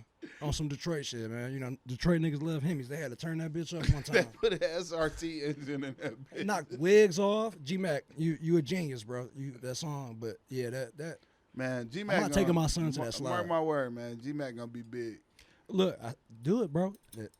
Have a news channel and you rap your shit, bro, or have like a blog, like one of these platforms. Like he and is like rap one all of your the, like information. if you want to look up like what is Detroit style, like he is a nigga who you can listen to and that's Yep. Detroit style. Like if you want to start listening to Detroit music, he's a good way to you know get into that. Like check G Mac out and then work your way up. For We got sure. all different kinds of flavors in Detroit. We got all different kind of flavors for you. Sure. Y'all was saying something about where my tag come from, right? Yeah. So my son was like, he could rap since he could stand up. Before he could like talk, he was trying to rap. Like Yep. as soon as he could stand up. Say it's in So the he blood. had a song, and that was just like in the intro of his song. And I think he might have been like 6 or 7. That's crazy. And I remember How old's Stretch- your son now? 25. So you had that tag for a minute. Yeah. That's what's Stretch Money was like, man, you need to make that your tag. Man, shout out to Stretch Money, man. Yeah, I did take money to make money too. Yeah, Wrote that, the hook. That I know. That I didn't know that part. I wrote the hook. Any fucking singing you hear on my beat with like singing hooks, I probably 9 times out of 10 wrote the hook. When I hear that song, it just reminds me of high school and getting out of high school because that came out in what, 08, 09? Man, that shit was all over the radio. Was that 07? 08? It was 07, 08, or 09. I know. That's what we had Mae West and the Lost Boys going on. I was mad, like, and no disrespect, that's not why I'm saying this. I was mad that was the first time I was upset seeing a Detroit artist not go anywhere. Or Not go, you know what I'm saying? Like, and it's not that I'm disappointed with them. It's just Every like, time I we think have like, so much damn, potential. we here, and then it's just like never that, you know what I'm saying? Just, But like, it hurt me to see niggas real, not bro? making it. You feel me? Cause and then the ones that were making it get killed. I love my locked up. niggas. I'm talking about before even then, Yeah. like nobody No, was you're right. making it, bro. It was like we can get in the studio. I be telling young rappers now they be making money off rap. I'm like, nigga, we spent our money on rap. We didn't make money off of it. Y'all making money now. Y'all need to be respectful, pay homage. Okay. The Scene, episode 1, take 4. Take 4. Oh, no, that wasn't no gang shit. I was just take 4. Nah, My he bad. on some gang Yeah. shit. No, come on. Hey, look, bro. When you get into fucking Dragon Ball, It was either so when I first started watching Dragon Ball Z, Dragon Ball was still, well, obviously it came out in Japan first, but when it was still like new episodes in America, that's when I started watching Dragon Ball. And then I think it was on Adult Swim that I was catching it. Like, I remember because I was always up late and I would see it. I would watch I it. used to go to my homeboy's house. They had the fucking VCR tapes. I was like, what's this dumbass shit y'all watching, bro? Why y'all watching this stupid ass shit? I bought one too. Like right before I went to the Army. Guess what season? What? Which one? Season 9. You know what season 9 is, right? Is that the Super Saiyan season? As Dragon Ball Z is the Buu Saga. Oh, you started from Buu Saga, huh? No, that was just the only one that I owned. That was my favorite saga. Like every episode from the first Buu episode, the Majin Vegeta. Go ahead. So look, my boys, I used to be like, this shit. stupid Nah, as niggas like hell. anime to be cool. They don't even like the shit for real. I'm sorry. Go ahead. So I started like just asking questions like, damn, who the fuck is this green nigga? Who is this nigga with Shout the out to dots on Piccolo. his head? Who is him? He a human. He ain't a sand and this. And so they just once they started breaking it down to me, I just started getting interested in it. And once I like the first character I really fell in love with was like Vegeta because he reminded me of myself, like just misunderstood. You know what I'm saying? Just trying to be That's the what best he Vegeta in could a be. nutshell. Misunderstood. The underdog and Kakarot's shadow. You know what I'm saying? And I just love their relationship because this is like a love-hate relationship. Facts. So when I started collecting, like I got Ant Beats into the collectibles and shit. I don't know if he tell people I had the collectibles first, getting the collectibles. And, I only got one. I got. It was one birthday, like me and him, like we like real brothers. We always buy each other birthday presents and shit. Like I got you something for your birthday. He had a little sweet ass Vegeta and shit. I'm like, damn, okay, I love you, brother. Then I go over his house and I see collectibles and shit. He got a colder Goku and a colder motherfucking Freezer, the golden It was Freezer. on I'm at that like, moment. He okay, was like, nigga, bet. I see you. Bet. So now I just started turning into a competition and then Band Gang. AJ, he just got into it. Yeah. Like we'll be all, R.I.P. AJ. look what I got, look what I got. We upping them on the ground. We stunting on each other and shit. That was one of the ways that me and you bonded when we first met too. Because when I found out that you were a Dragon Ball Z fan, I thought that was dope. You feel me? And then you got the chains, Tattoos everywhere. tattoos. Yeah, the other camera caught it, but I got a Kid Buu tattoo on the back of my tricep. We fucking got The same tattoo in the same spot. So don't think we on no bullshit. We want. I swear to God, I told him. We were at the studio and I had just got it, so I showed it to him because by then I knew we was both fans. Blah blah blah. He didn't even say nothing. He went like, same spot, same tattoo. I'm like, get the fuck out of here. Crazy. I went home. I was like, this nigga probably think I got it because he got it and shit. Like I'm just copying him and shit. Man, But I gotta tell you that's this crazy. about this epic battle that me and Ant Beats had on Budokai 3 and shit. He had just moved in a new crib. I think I went over there to take him something. You know what I'm saying? Mm-hmm. And I had my Budokai nephew 3 with is the me. best one, by the way. I had my nephew with me, and his nephew was over there. And he had the fucking Bokeh 3 and shit, and we got to talking shit. I'm like, throw it on. So we get on that bitch, and we put our energy on, like, the highest level, and we just fight. So he probably had, like, 2 bars of energy left. Who your go-to character on Bokeh 3? I think I had Vegeta, for sure. I had, like, he could have breathed on me, and I would have died. And I'm losing. I'm like, I know I'm about to lose. My nephew just yell out, Uncle, you can do it. So Did you win? I just went crazy. Final flash, all type of shit. And I just hope you won beat after the that. shit out of him with, like, if he would have touched me one time, I would have died. Like, I took like 3 bars of energy, bro. From Mortal Kombat to all fighting games, those are the best wins. Like, you got one. My nephew was going crazy. I hate getting beat by niggas who have one hit left, and then I have full health. Demolish me. It's fucked up. Bokeh 3, one of the best fighting games fuck for with sure, Mortal bro. Kombat. Anybody want to get in there and Mortal go? Kombat? Hell Oh yeah, they on like 11 or 12 now, I think. It's 11. Yeah. You fuck with it? Yeah, I haven't played it yet. I played the one before it, 10, I think it was. They be changing the Was name it of the X? shit. It was X, then 11. X. Yeah, that's what it was. X. I didn't think it was just 10. But what was I gonna ask you? So look, when my son said about tag, that shit is actually that shit is on YouTube. Like when it happened, like how it happened, like a vlog type shit. No, it was his song. Oh yeah, It was actually like one of Wine beats and shit. I just gave it to my son. Like, he's just about to play around on this bitch. My nigga Lil J used to do everybody videos in the hood and shit.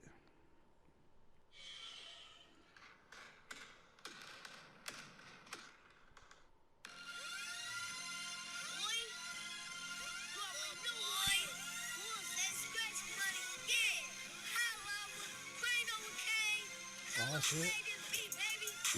Damn, I did not know that. My son, he You hard. say he was 6 or 7 right there? Yeah, That's crazy. he's still hard.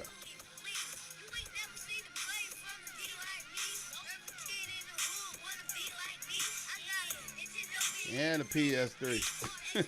Hey man, we got a lot of good rappers in Detroit, but he better than a lot of motherfuckers who rapping right now. If you can't rap better than Helluva Son when he was 6, stop rapping right now. No, I'm not even trying to be mean. Might have been like 8. I'm looking at it now like he a little bit bigger and shit. But yeah, Stretch was like, Wait, that's who inspired Stretch? Was your son? Stretch was like, you need to use that for your tag. Oh, Cause I had him for my tag for a second and For K real? Deezy. shout out to K Deezy. K Deezy, my nigga. Wine, man. Me and him, like, I'm from Joy Road, exit 9, come up off the freeway. me and Wine High school. is the same age. Which one? Street Lord Wine. Y'all the same age? We the same age, Oh, same birthday, dang. same hospital born in. Y'all might be twins, bro. Y'all need to talk to our We parents. call each other twins. You better talk to My our dog. parents. Man, I Wine still got haven't met him Wine yet. got I an wanna app, meet him. like some iTunes shit. You gotta plug me. Street with him. Lord Radio. I want to interview him. I got you. I haven't got met you. him. That's why I don't like to meet a lot of people or have like people I want to meet. I definitely want to, Before I met him, chop I it used to up just with hear him. about him all the time. It was just like the stories I would hear was like fucking Pablo Escobar of Detroit. I feel like if I meet him, he'd just be one of those people where I probably won't say much. Like now, I'll probably just listen. Man, it's just the stories I would hear would just be like, oh man, he tortured the family to death. He sawed the grandmother's arm off. You know what I'm saying? So I was Oh, at the man. studio with my kids, and they probably was like 6 or 7 then. And I come in the studio, and this dude is just like playing with the kids. He recording them. He just having a ball with the kids and shit. And it's fucking Street Lord Wine. And I'm like, damn, Wine, I thought you was a fucking monster or something. Dog, this shit is so crazy. One time, me and KDZ had gotten to it, and I kind of cussed him out a little bit. And, He ain't like that. man, I forgot what happened. You know, KDZ, me and we like brothers. We gonna cuss each other out and shit. I think Brothers gonna do that. he's supposed to pay me something. He's like, nigga, Wine gonna pay you and shit. I'm like, nigga, I don't even know Wine for real like that, nigga. You know what I'm saying? So I'm at the studio like 5 o'clock in the morning. That sound like the typical I get a rap knock on the conversation. door. I get a knock on the door. It's like 5 o'clock in the morning. I think I was with a girl. She got up. She opened the door. It's Street Lord Wine. It's 5 o'clock in the fucking morning. You was terrified. He come in. He like, so what's up? Like, nothing, chilling. Now you said he made a house call. He like, what you got going on? How you find your house? I'm at the studio. Oh, I basically lived in the studio. I'd be scared if you just popped up at the crib. 5 o'clock in the morning. So he's like, yeah, what you got going on? What new music you got? What's, I get in there, I get to playing music. I play it. I stop it. Why? What the fuck are you doing here at 5 o'clock in the morning? Right. He was like, bro, you can't like, really talk about music? Oh, I owed you a couple dollars. You know what I'm saying? He gave me the money and shit. Damn. I'm like, damn, well, I thought you was coming to kill me. I would have been nervous. Like, you come at 5 Them the fucking a.m. and stories then I ask heard. about beats? I'm like, yeah, I'm about to die for sure. Yeah. But he actually like the coolest, most sensible That's why I want to meet him, dude. bro. I He swear is he seemed smart. like I could learn a lot from He him just- for real. Ain't about no games though, for sure. And he seemed like he don't play around for real. And he stand He on what he can't, though. stand on. He went to jail for what he stand on. He didn't have to get No, all facts. that time. Facts. Big Meat's supposed to be coming home soon too, right? Man, That's what I mean. that's gonna That's be. what I've seen or heard. Man, I never talked to Meech, but like one time we was on like you got a relationship with the son though, don't you? Have you met a son? yeah, for Okay. sure. He used to be in the studio around me all the time. Yeah, I But ran we into was him on with like other people. FaceTime on a iPad, and he was like, he did like this to me. I was like, Meech? shit, man. It was like Big Meech. That's salute crazy, you, bro. You feel me? What? But like Terry, I talk to like every other day. That's crazy. Big T, I just be sitting there listening, like just trying to soak up some game. And like every time I talk to him, like I get something from it. I believe it. I believe it for sure. I gotta take you to meet him, man. Yeah. Bro is a I wanna good, go for smart sure. dude. Let me know. And that's like one of my favorite shows, like the BMF show. I ain't gonna lie. I like 50, BMF 50 more got than the Power. 50 got the Midas touch right now, but the BMF show, like a lot. I like remember a lot of people, BMF more than Power.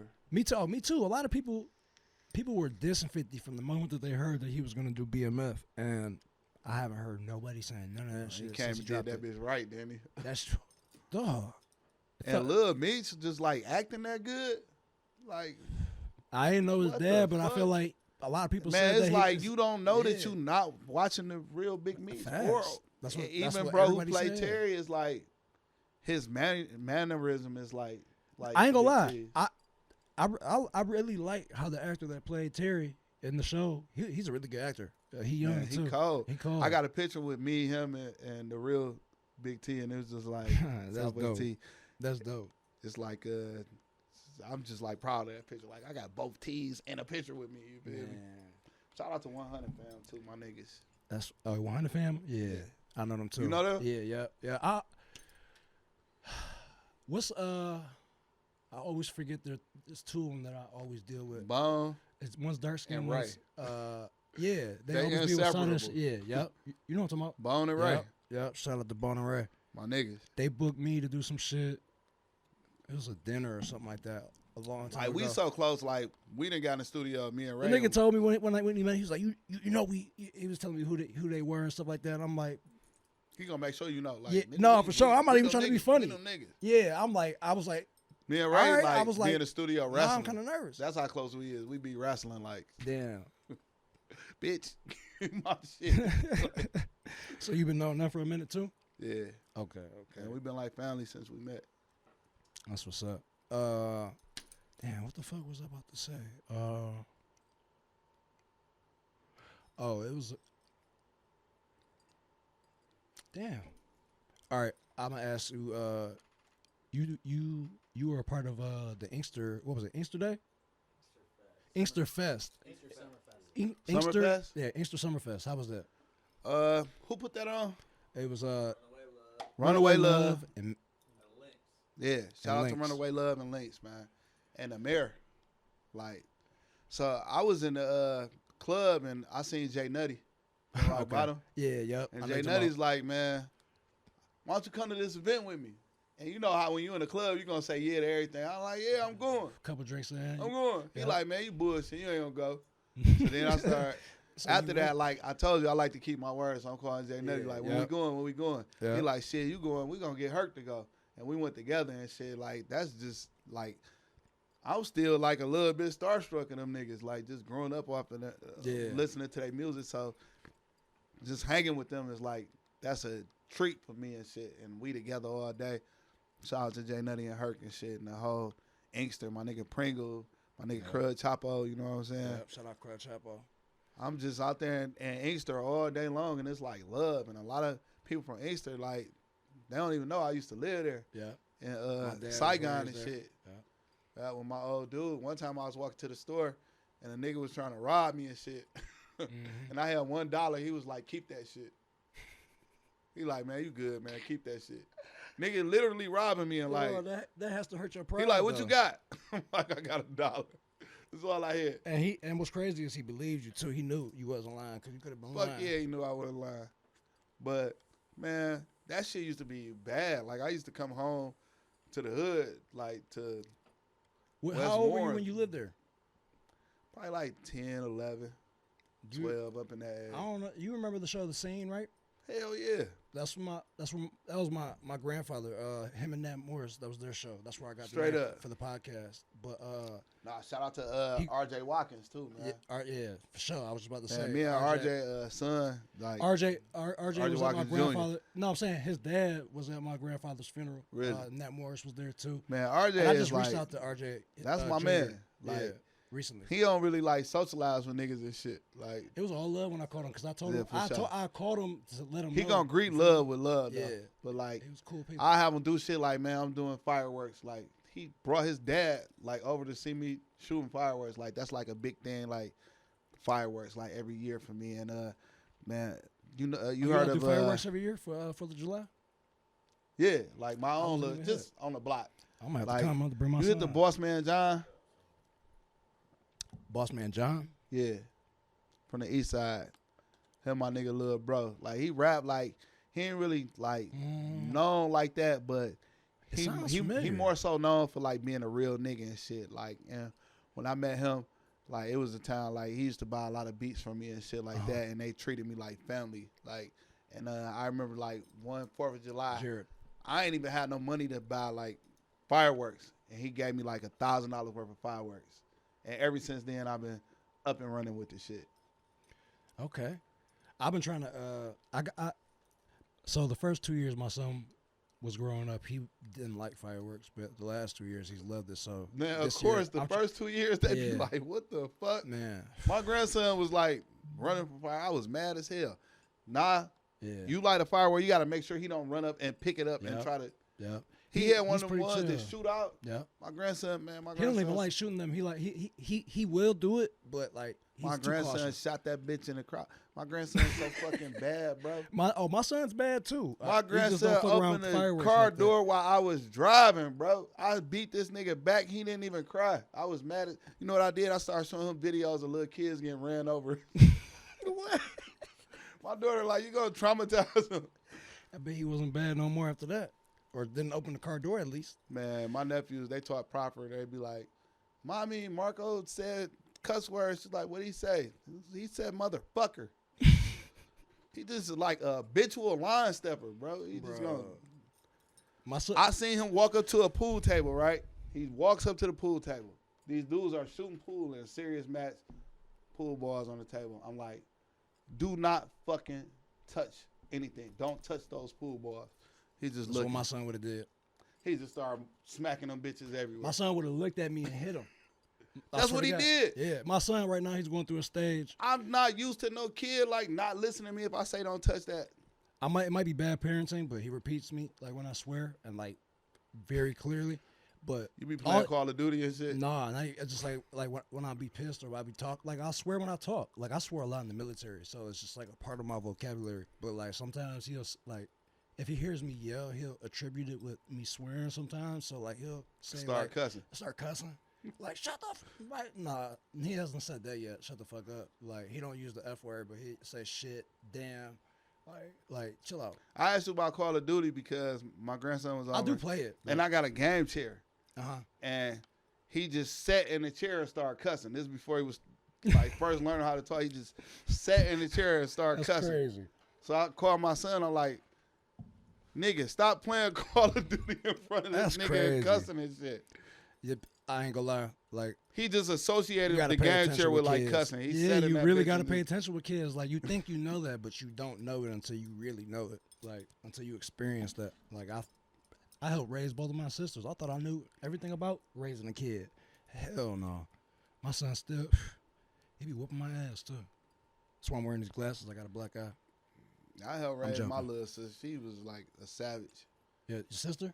My little sister. My She worked at Little Caesars, right? She walk into work and she's like, "Where's everybody at?" Everybody's laying on the floor. She had just got her first car. Somebody was in there robbing the place and shit when she walked into work. So they was on their way out like only in Detroit, y'all. they on their way out like, "Hey, bitch, give me your keys." This is her first car. She like, "Hell no, I ain't give you these keys." She done fought the nigga up and shit. So they was like, "Man, we seen your brothers. We think you had something to do with it," because she wasn't scared and shit. That's crazy. And they fired her. What? Yes. So I just went up there and terrorized crazy. them a few times. Oh yeah. Terrorized their customers, So he terrorized was the them. protective older brother. When it came to my sister, I would just lose it. You couldn't even look at her wrong. That's good though. Women need that in their life, whether it be a parent or sibling. Women deal with a lot. I think Everybody I went deals with a lot, overboard but- with her. You said what? I think I went overboard with her. You might have. Shit. But how can you go overboard when it comes to protecting your loved ones? So She's just so tough. I think 'Cause she if you be don't beating on her baby daddy low key. see, you might have messed up. You got her beating up niggas now. So you got like how many siblings you got? Just two. I mean, Two sisters. two actual siblings. My two sisters are younger, but I have a friend of 20 plus years that I consider my brother. But yeah, two. The oldest, not oldest, younger than me. She's 28, 29. She's 5 years younger than me.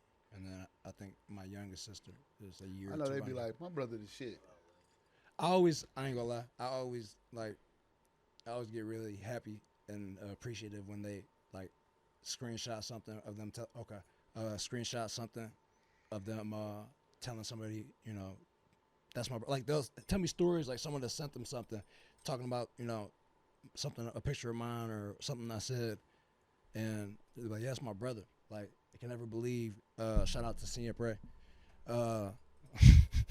No, but yeah, my sisters, I think they think I'm the shit. They at least, I won't say they make me feel like I'm the shit, but they act like I'm the shit to other Now, people. where I'm from, I ain't gonna lie. I'm from a fucking rough neighborhood. My oldest sister was one of the toughest people in the neighborhood.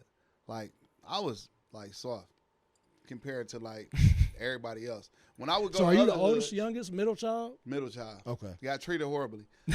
When I would go to other That's what they hoods say and about the shit, middle child. I would be tougher than everybody. But in my hood, I was, like, the softest one. But my sister was so crazy. Like, if somebody was fucking with me, I would not even dare tell them out of fear for them. Like, even if they That's was fucking with crazy. me, I would be like, I don't want you to get beat to That's death. terrible. One day I was probably like 7, and I was walking up the street with this boy, and her name is Delphine.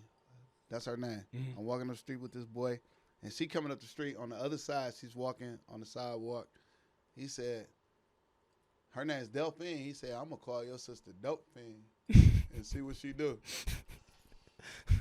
I'm like, bro, don't fucking do that, bro. I'm trying to tell you, don't do that. Don't do it. So we crossing, and he's like, we get like here, and he's like, hey, Delphine.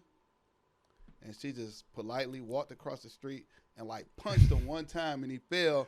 And she literally Politely. like started jumping on him with like 2 feet, like jumping on his Is head. this your older sister or younger sister? My oldest sister. That's crazy. She's jumping on his fucking head, all type of shit. Bam, bam, bam. Then she just walked across the street, kept walking.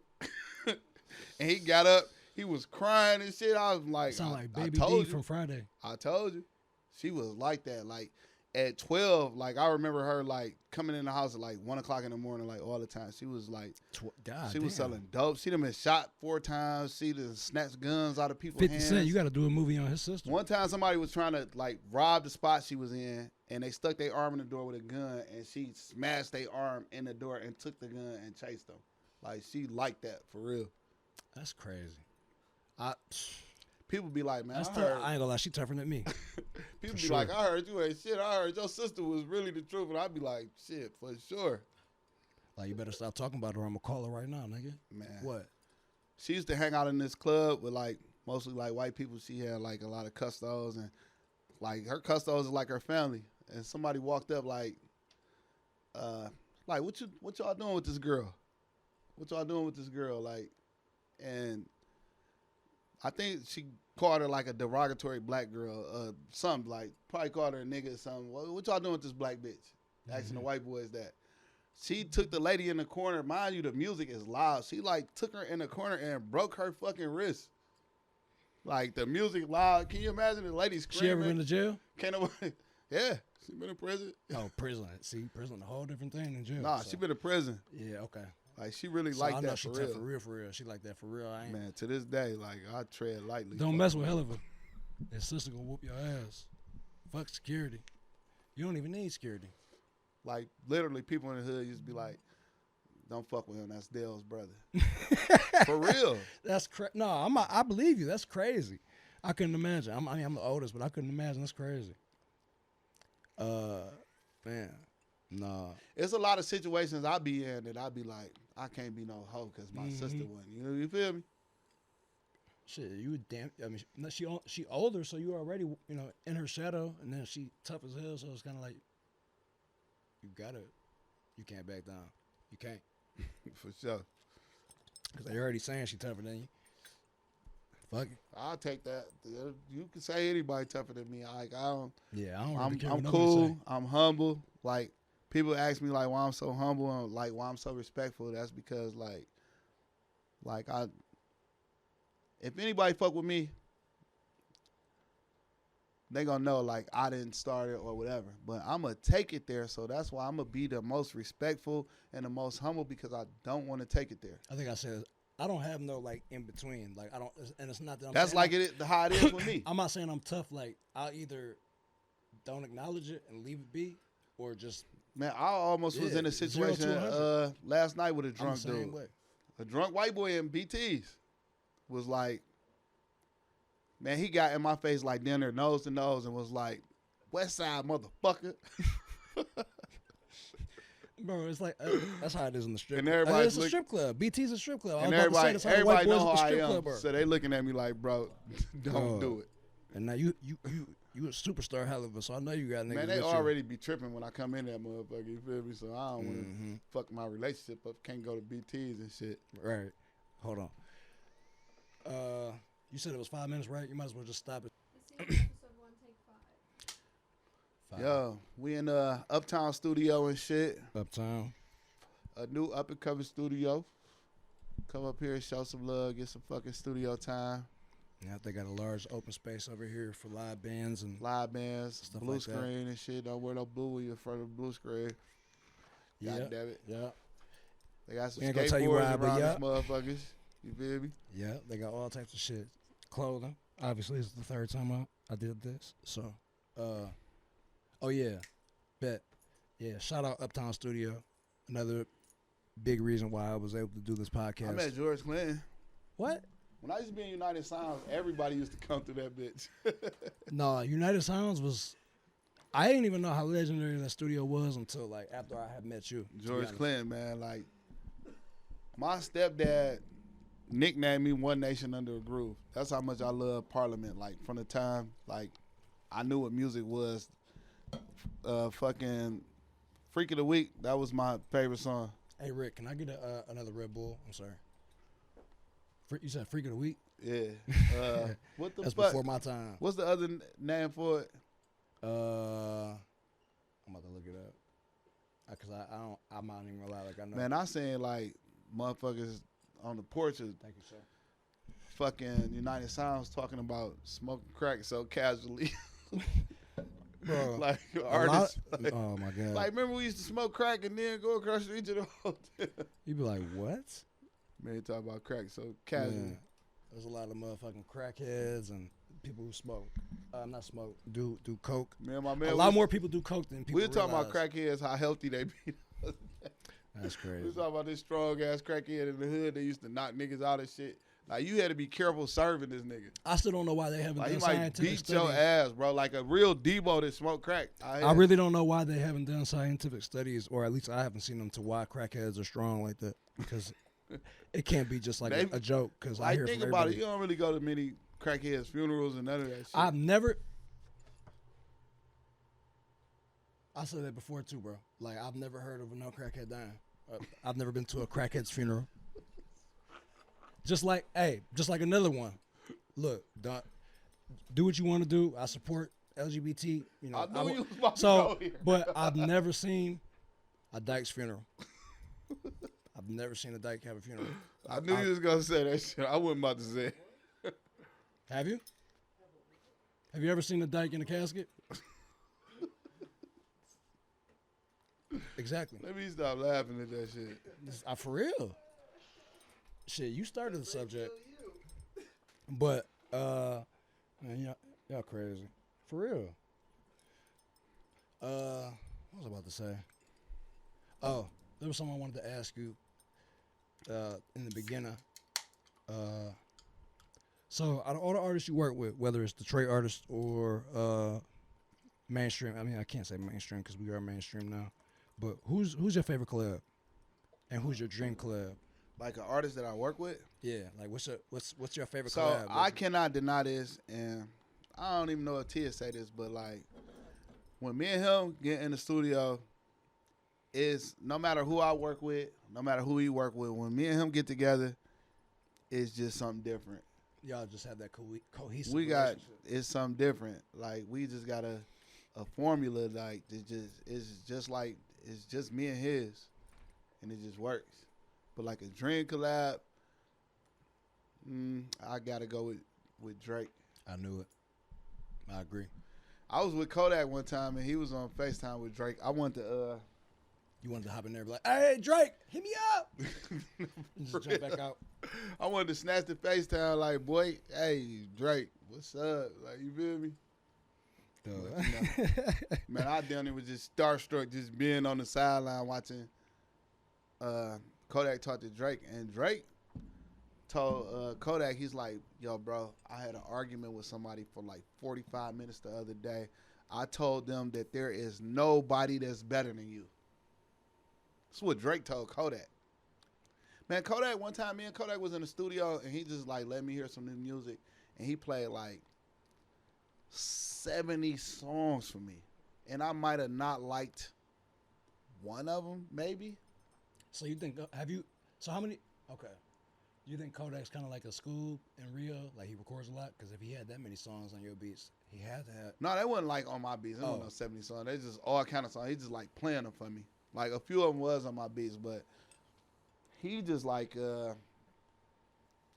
just something different. He's something, they all like different in their own way, but like. For sure. But they all are alike in the sense that they don't have like a box. Like if you put on any type of beat, if they feeling it, they're gonna figure out something on it.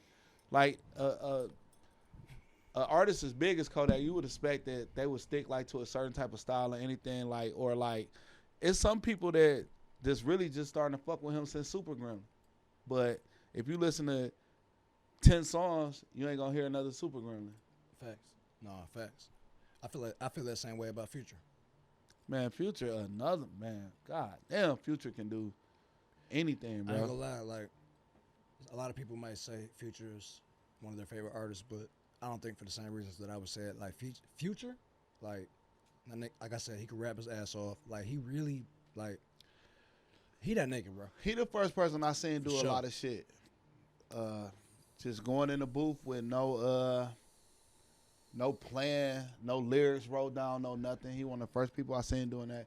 He's one of the first people I seen like not doing ad libs for real, no doubling the hook or just taking his part and making it a hook. Just Yeah, like making a song quick as hell. Like Future, one of the first Future's people I seen doing that. early music, like not in an insulting way. Like his shit was like literally the beat and him rapping, like very minimalistic. He one of the first people doing that. Yeah, like for real.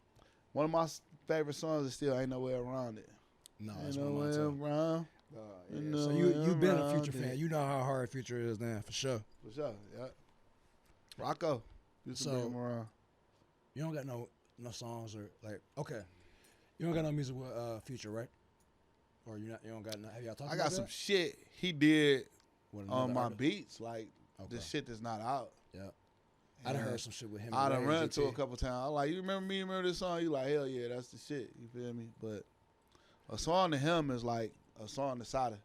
Like they do so many songs. It's like Yeah. You think you could make a beat for Lil Wayne? hell yeah.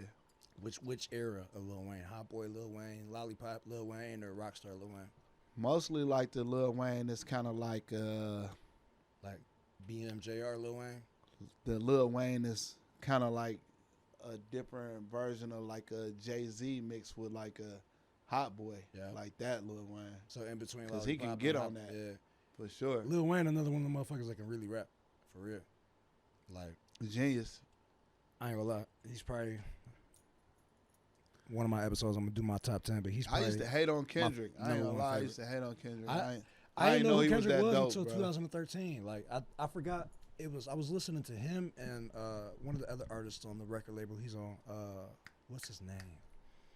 I forgot his name, but like, that was when I found out about J. Cole too. So like, that kind of music was like the shit. Then you feel me? That was right before the mumble rap. Man, Cole, I seen him do a concert here, and I didn't even hear about it getting promoted or nothing. And it was on a fucking Monday, and you got in there, and it was standing room only. That's crazy. So that was probably. I'm way up in the fucking skybox down there. J. Cole looked like this in my eyes, and I'm just like, I'm gonna get to J. Cole. That's what I told myself. Like, Have my you done faith. anything with J. Cole?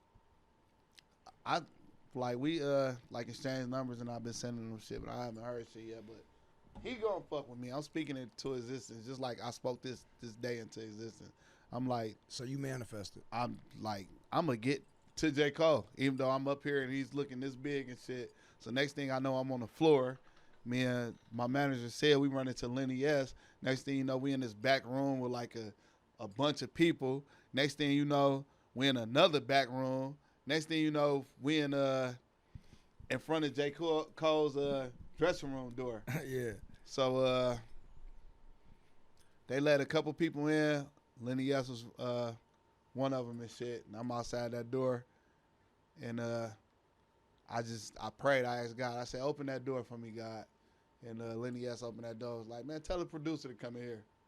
That's dope. And I showed J. Cole an old-ass picture. Like, you could barely see who both of us was. I'm like, man, bro, look at this picture. He like, man, I could barely see that shit. I said, nigga, that's you, nigga. I said it like that. Nigga, that's you. No hair or nothing, nigga. Right. He got that You came to my studio. crazy dread shit. I no. said, J. Cole, what the fuck is you doing here? I had the guns on the desk. You told me you had me if I asked you for a fucking favor. Say he came full circle. So he was like, yeah. He gave me some numbers, like, send these beats to or whatever, you know what I'm saying? So That's dope.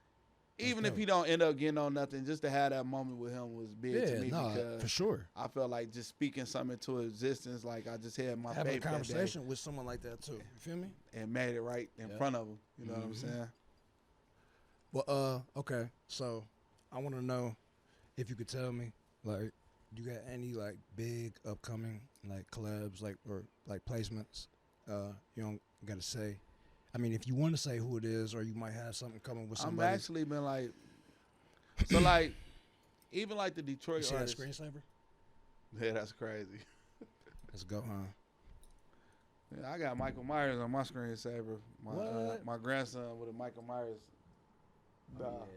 Oh yeah. I can't So wait like till my I'm son actually watch them. like, I look at like the Detroit artists as like big artists. Like when you say big artists, like Yeah.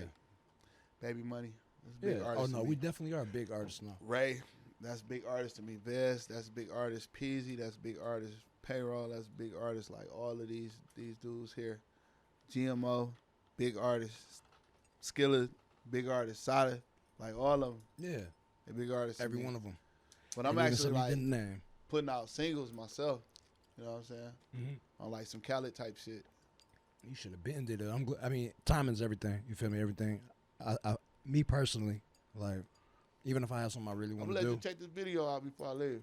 You said what? I I'm gonna want let to you see check it. this video out I got with Baby Tron and Dave Flow. Okay. Bet. I think me and Dave Flow wrote this hook together, but I wrote the majority of it. So Dave Flow is a new cat too. I heard the name. Where are they from? Here? Not Yeah. here. Okay. I've heard the name. Dave I'm gonna Flow have to looking look it like, up. bro, you want me to say this? I'm like, yeah, fucking say this shit. Okay. So are you gonna put out a whole project, or are you just putting out like? I'm gonna do singles first and then like whatever the label Okay. Because I'm signed to Atlantic as an artist. Oh, okay. So, Congratulations. no, I appreciate it. Congratulations. My nigga. If ain't nobody say it, congratulations. So, whatever they want me to do, I'm going to get on that. Okay. And I want to say shout out to Rob 49, man. You like Rob 49? Rob 09? I mean, Rob- Rob 49. Yeah. Hell yeah. Yeah, I found out about And him right Double before O. the shit with Yeah, I got something hard coming with Double O and ESTG. You know what Double O is?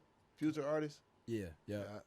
I didn't Something I didn't hard. remember until you said Future, but yeah. Man, what I you're didn't talking know, about. man. They was shooting the video. I can't wait to hear My you. manager, and he ESTG. like, yeah, I gotta go to this video shoot with Double O, and he always at some fucking video, doing something.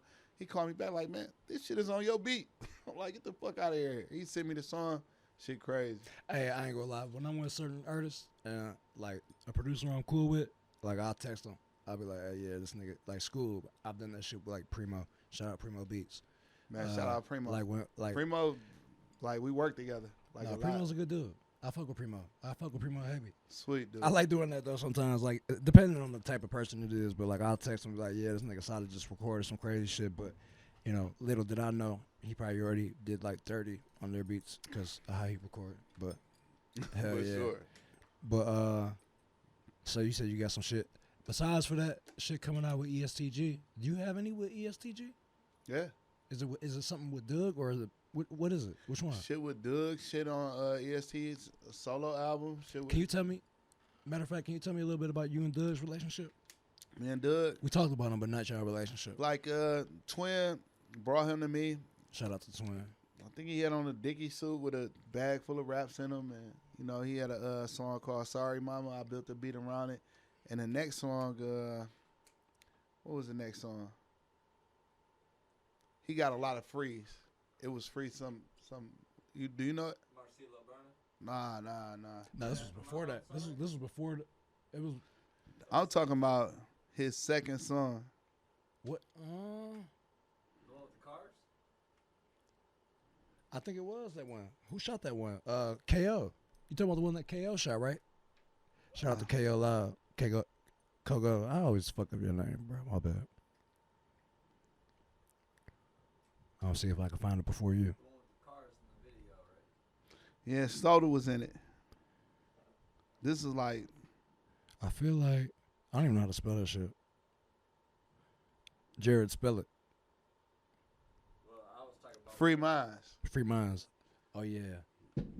Man, that's like You don't remember Free Minds? Wasn't that? I thought that was the one with the cars. I was talking about in the video where he's like, No, I'm about to Yeah, play. yeah. He know what he talking about. Yeah. I knew he knew it when he was saying that one. I was just about to play it. all right, we're on the same page.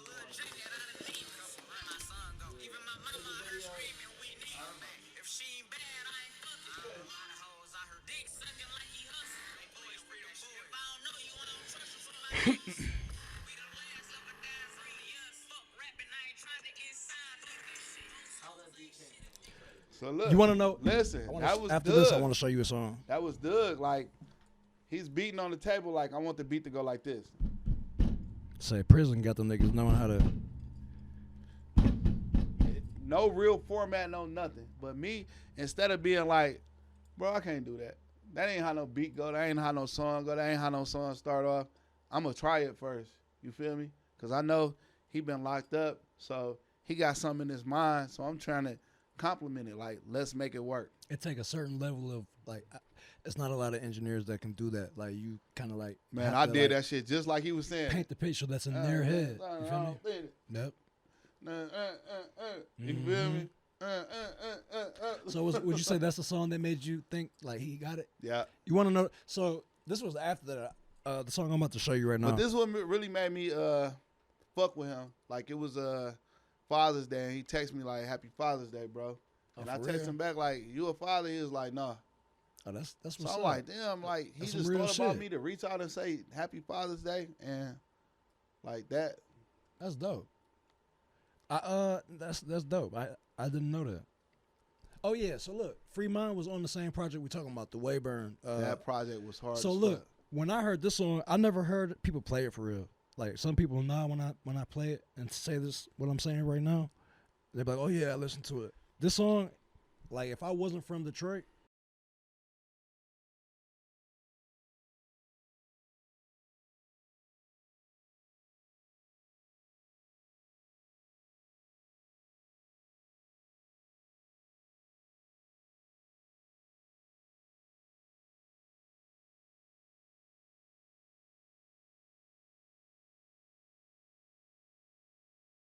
That's what made me a fan right there. So look, I used to I call don't believe him. Doug, That's the name. and I used to be like, he had certain songs. I'd be like, bro, let's shoot the video to this, bro. I will pay for the video.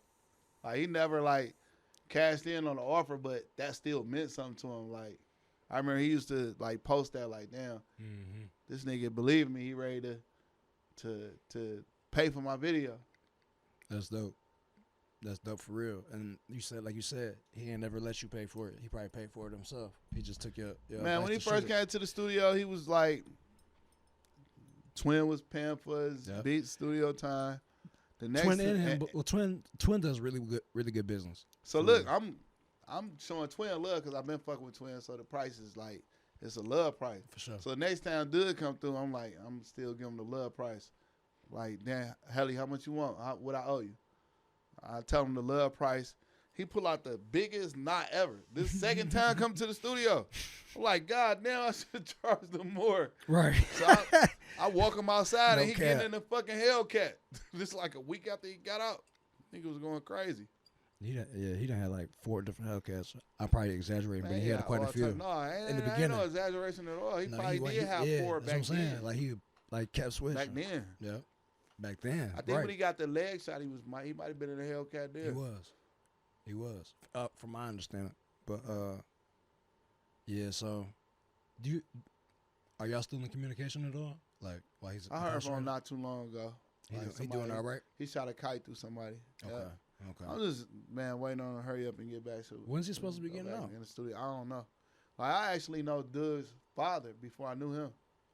See, that's what I was talking about. You know, a lot The of these dudes who I artists' was parents. telling you about that Yeah. was like the first dudes fucking with me. Yeah, yep, On the yep. music shit, who's still like my brothers to this day. They used to bring Doug's old dude around. He was like a cool ass, funny, gambling street nigga. Like That him sound and Doug. Like Doug, the same way with the gambling. we at used to least. gamble on fight night. I used to be kicking ass on that bitch. Like he would bet money with me. Like hell gonna beat your ass on this motherfucker. Okay. That's crazy. So are there any other rappers or like artists whose parents you knew before you met them? Because that's like 4 or 5 now. Shit, who you got? Tay Tay. Like You know Tay B's dad? yeah. It's crazy. Cool ass nigga, man.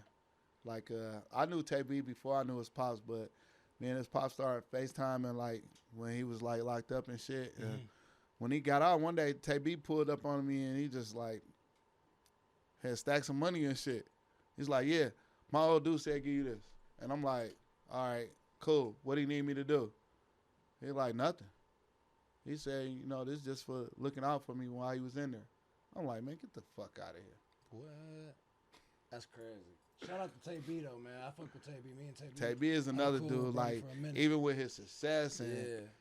the money, the jewelry, the cars, you always gonna get the same Tay B. No, he's never been. Like when I see him different somewhere now, at I'll be all. like, man, that's my man. He a superstar. I fight through security. Man, what's up, Tay B? It is all love. Like, so Man.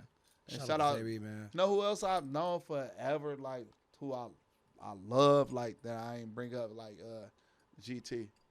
Man. When GT got with Juan, he's like, man, take me to Helluva. Like, you know Shout what out I'm to my nigga Gary. He hate when I say that, so I'm gonna say it. Shout So out my that nigga just Gary. let you know how long I've been knowing these. I've been knowing GT, Ray, Bez, Peasy, all since they was like super young. Like I damn near like met all of them before I met the Doughboys, and even they was super young when I met them. Like Kid probably was like 15, 16. That's crazy. No, yeah, and Kid's like one of the first offbeat rappers. Like I'm like, So he was. So what the fuck is it? all right, best. So when y'all mention Detroit's offbeat, we got to give Kid his roses. Another rapper who they don't mention who play a part in the Detroit song, Who? Pablo. I ain't gonna lie. I was just watching some shit about him. The last few days, Oakland, yeah. the Yeah. Bay Area, Detroit Shout out to connection. that, my nigga Filthy Rich. There's a Pablo. picture of him. Shout out to Cookie Money. I know. Shout out my nigga West too. Yeah. But Pablo, he for sure. Yeah. People don't give him the credit he deserves. You know. I never met him though. Parents Personally. I know like GMO Stacks is like when he would get in trouble in school, his mama would call me like, "Hey, tell him if he get in trouble, he can't come to the studio." Like every rapper who we talked about, like just being in the studio, GMO was like Stacks was in the studio with me. Like as a little kid, we used to just like hang together. People would be like, "Is this your son?" I'd be like, "No, this is my boy." My 13-year-old He'd be friend. telling me what's hot. Like hell, you gotta work with DZ. You gotta work with such and such. Like he would That's just crazy. be around that. Even when he started rapping, like he just like it was just like out of nowhere. He was just being around. He was there when Ray and Doug made Streets. Damn. Okay. Just a little cool nigga, dog. My nigga, just there. Like yeah. Shout out Now to he Stacks, rapping. man. He doing his stand, getting endorsed by Pooh Shiesty and Black Facts. Youngster and all type of rappers. Man. Facts. We Shout out to my nigga Skillet, baby, too. shout out to my nigga Skillet for sure. Shout out to Big Squad. No matter what the fuck they going through, I'm never gonna look at a nigga like me and you, we work with people. We don't really, we respect people, but at the same time, we don't let people's been problems fucking with dictate Skillet. our- Like you feel it's me? always homage, love, and respect. Yeah. Like kicking it with Skillet. Like the skills always been there. Like I remember when Skillet used to do showcases. Mhm. You know what I'm saying? Me and Vito used Like to be looking school, at too. Skillet like, damn, he got it. Like we need to fuck with him. But when Big Squad got on, it was like, damn, that's a good fit for him. Like he gonna prosper in any situation yeah. because he could really rap. Yeah, facts. Shit, I think we're about to wrap it up. I appreciate you again for coming for the Man, first I episode. ain't of my- gotta go down, stay here this bitch all Shit, night. I'm with it. Fuck it. Shit. Yeah, but it's whatever though. Man, shit, we could talk for hours, bro. For sure. We've been drinking too, so we definitely could talk for like at least another 2 hours. For sure. But my dog, I appreciate you Man, coming you through my for the nigga, first bro. episode, bro. Nah, If you ever hold need on, anything, man. I got a couple more questions. Like, what Okay. made you get into like? Remember, you used to do them interviews. Like, how did you get into that? And it's something that set you apart, like from most people that did it. Like, even when you started doing it, to me, it's just saying like we good on time. Okay, good. you Okay. was like more like professional doing it. Like, just something about it. It's in more industry because like Detroit as a whole has like his own little industry, and it's facts. like you just fit right in. What's up, Jared? Okay, cool. So that came about. I had me and Joseph McFashion had ended up being cool, and I actually had worked with, met, and knew Self-Made Cash before Lou was dealing with them, and so excuse me, hold on.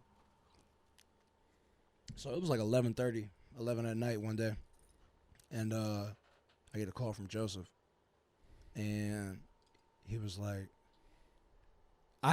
I was working with Lou a lot at the time, so I had already talked to Lou. Like I was talking to Lou on the phone and via text. He had sent me his paperwork, and like I remember that shit. yeah, yep. And so like that same day, but it was really that same night.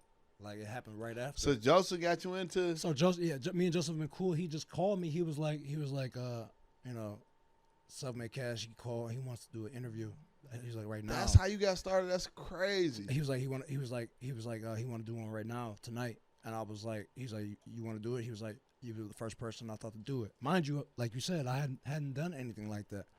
And so I was like, fuck it. Like I was probably just as nervous as I was, doing this episode. I couldn't tell.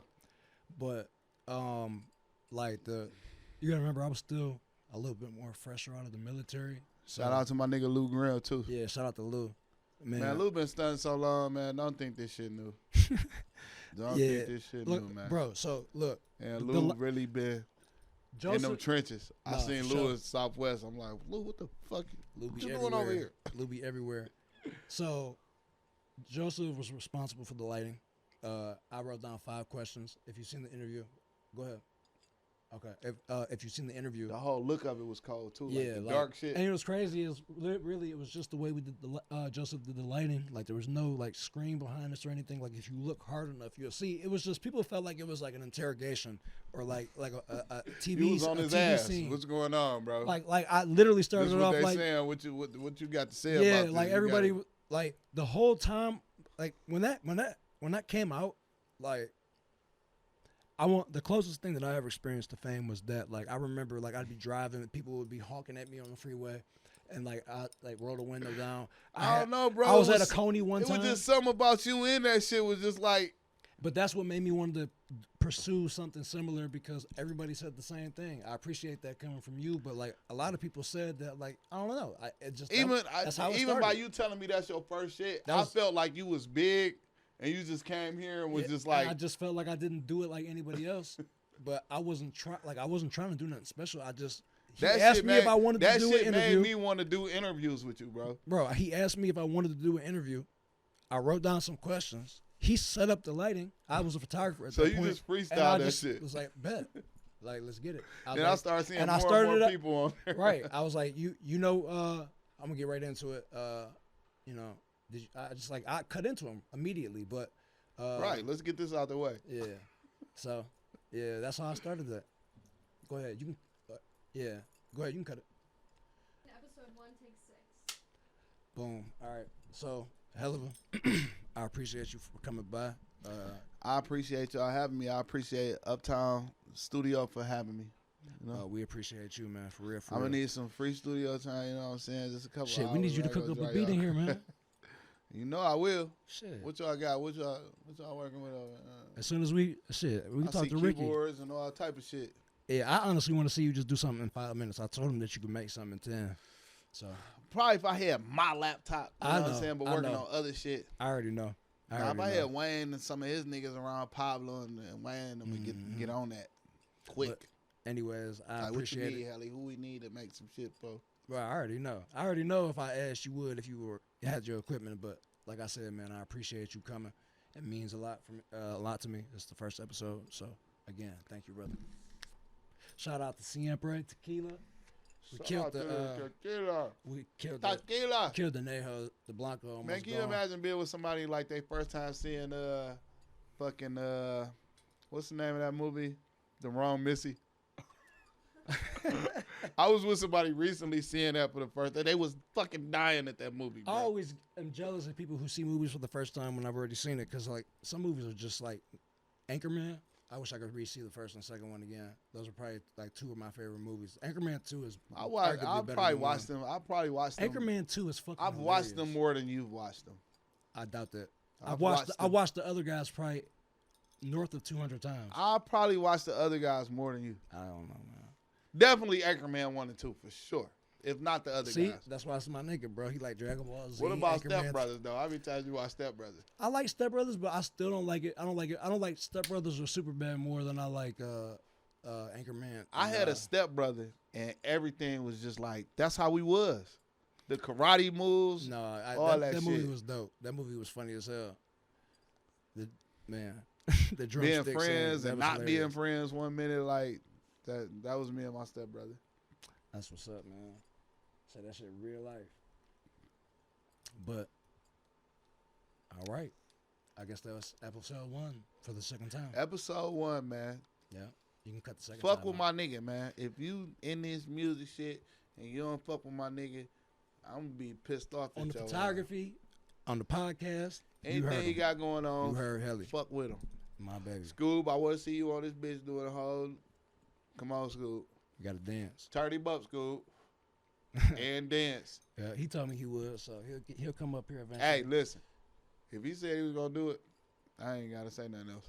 There we go. That motherfucker gonna do it. All right, y'all. I appreciate y'all for tuning in. More to come soon. Oh my god. Uptown.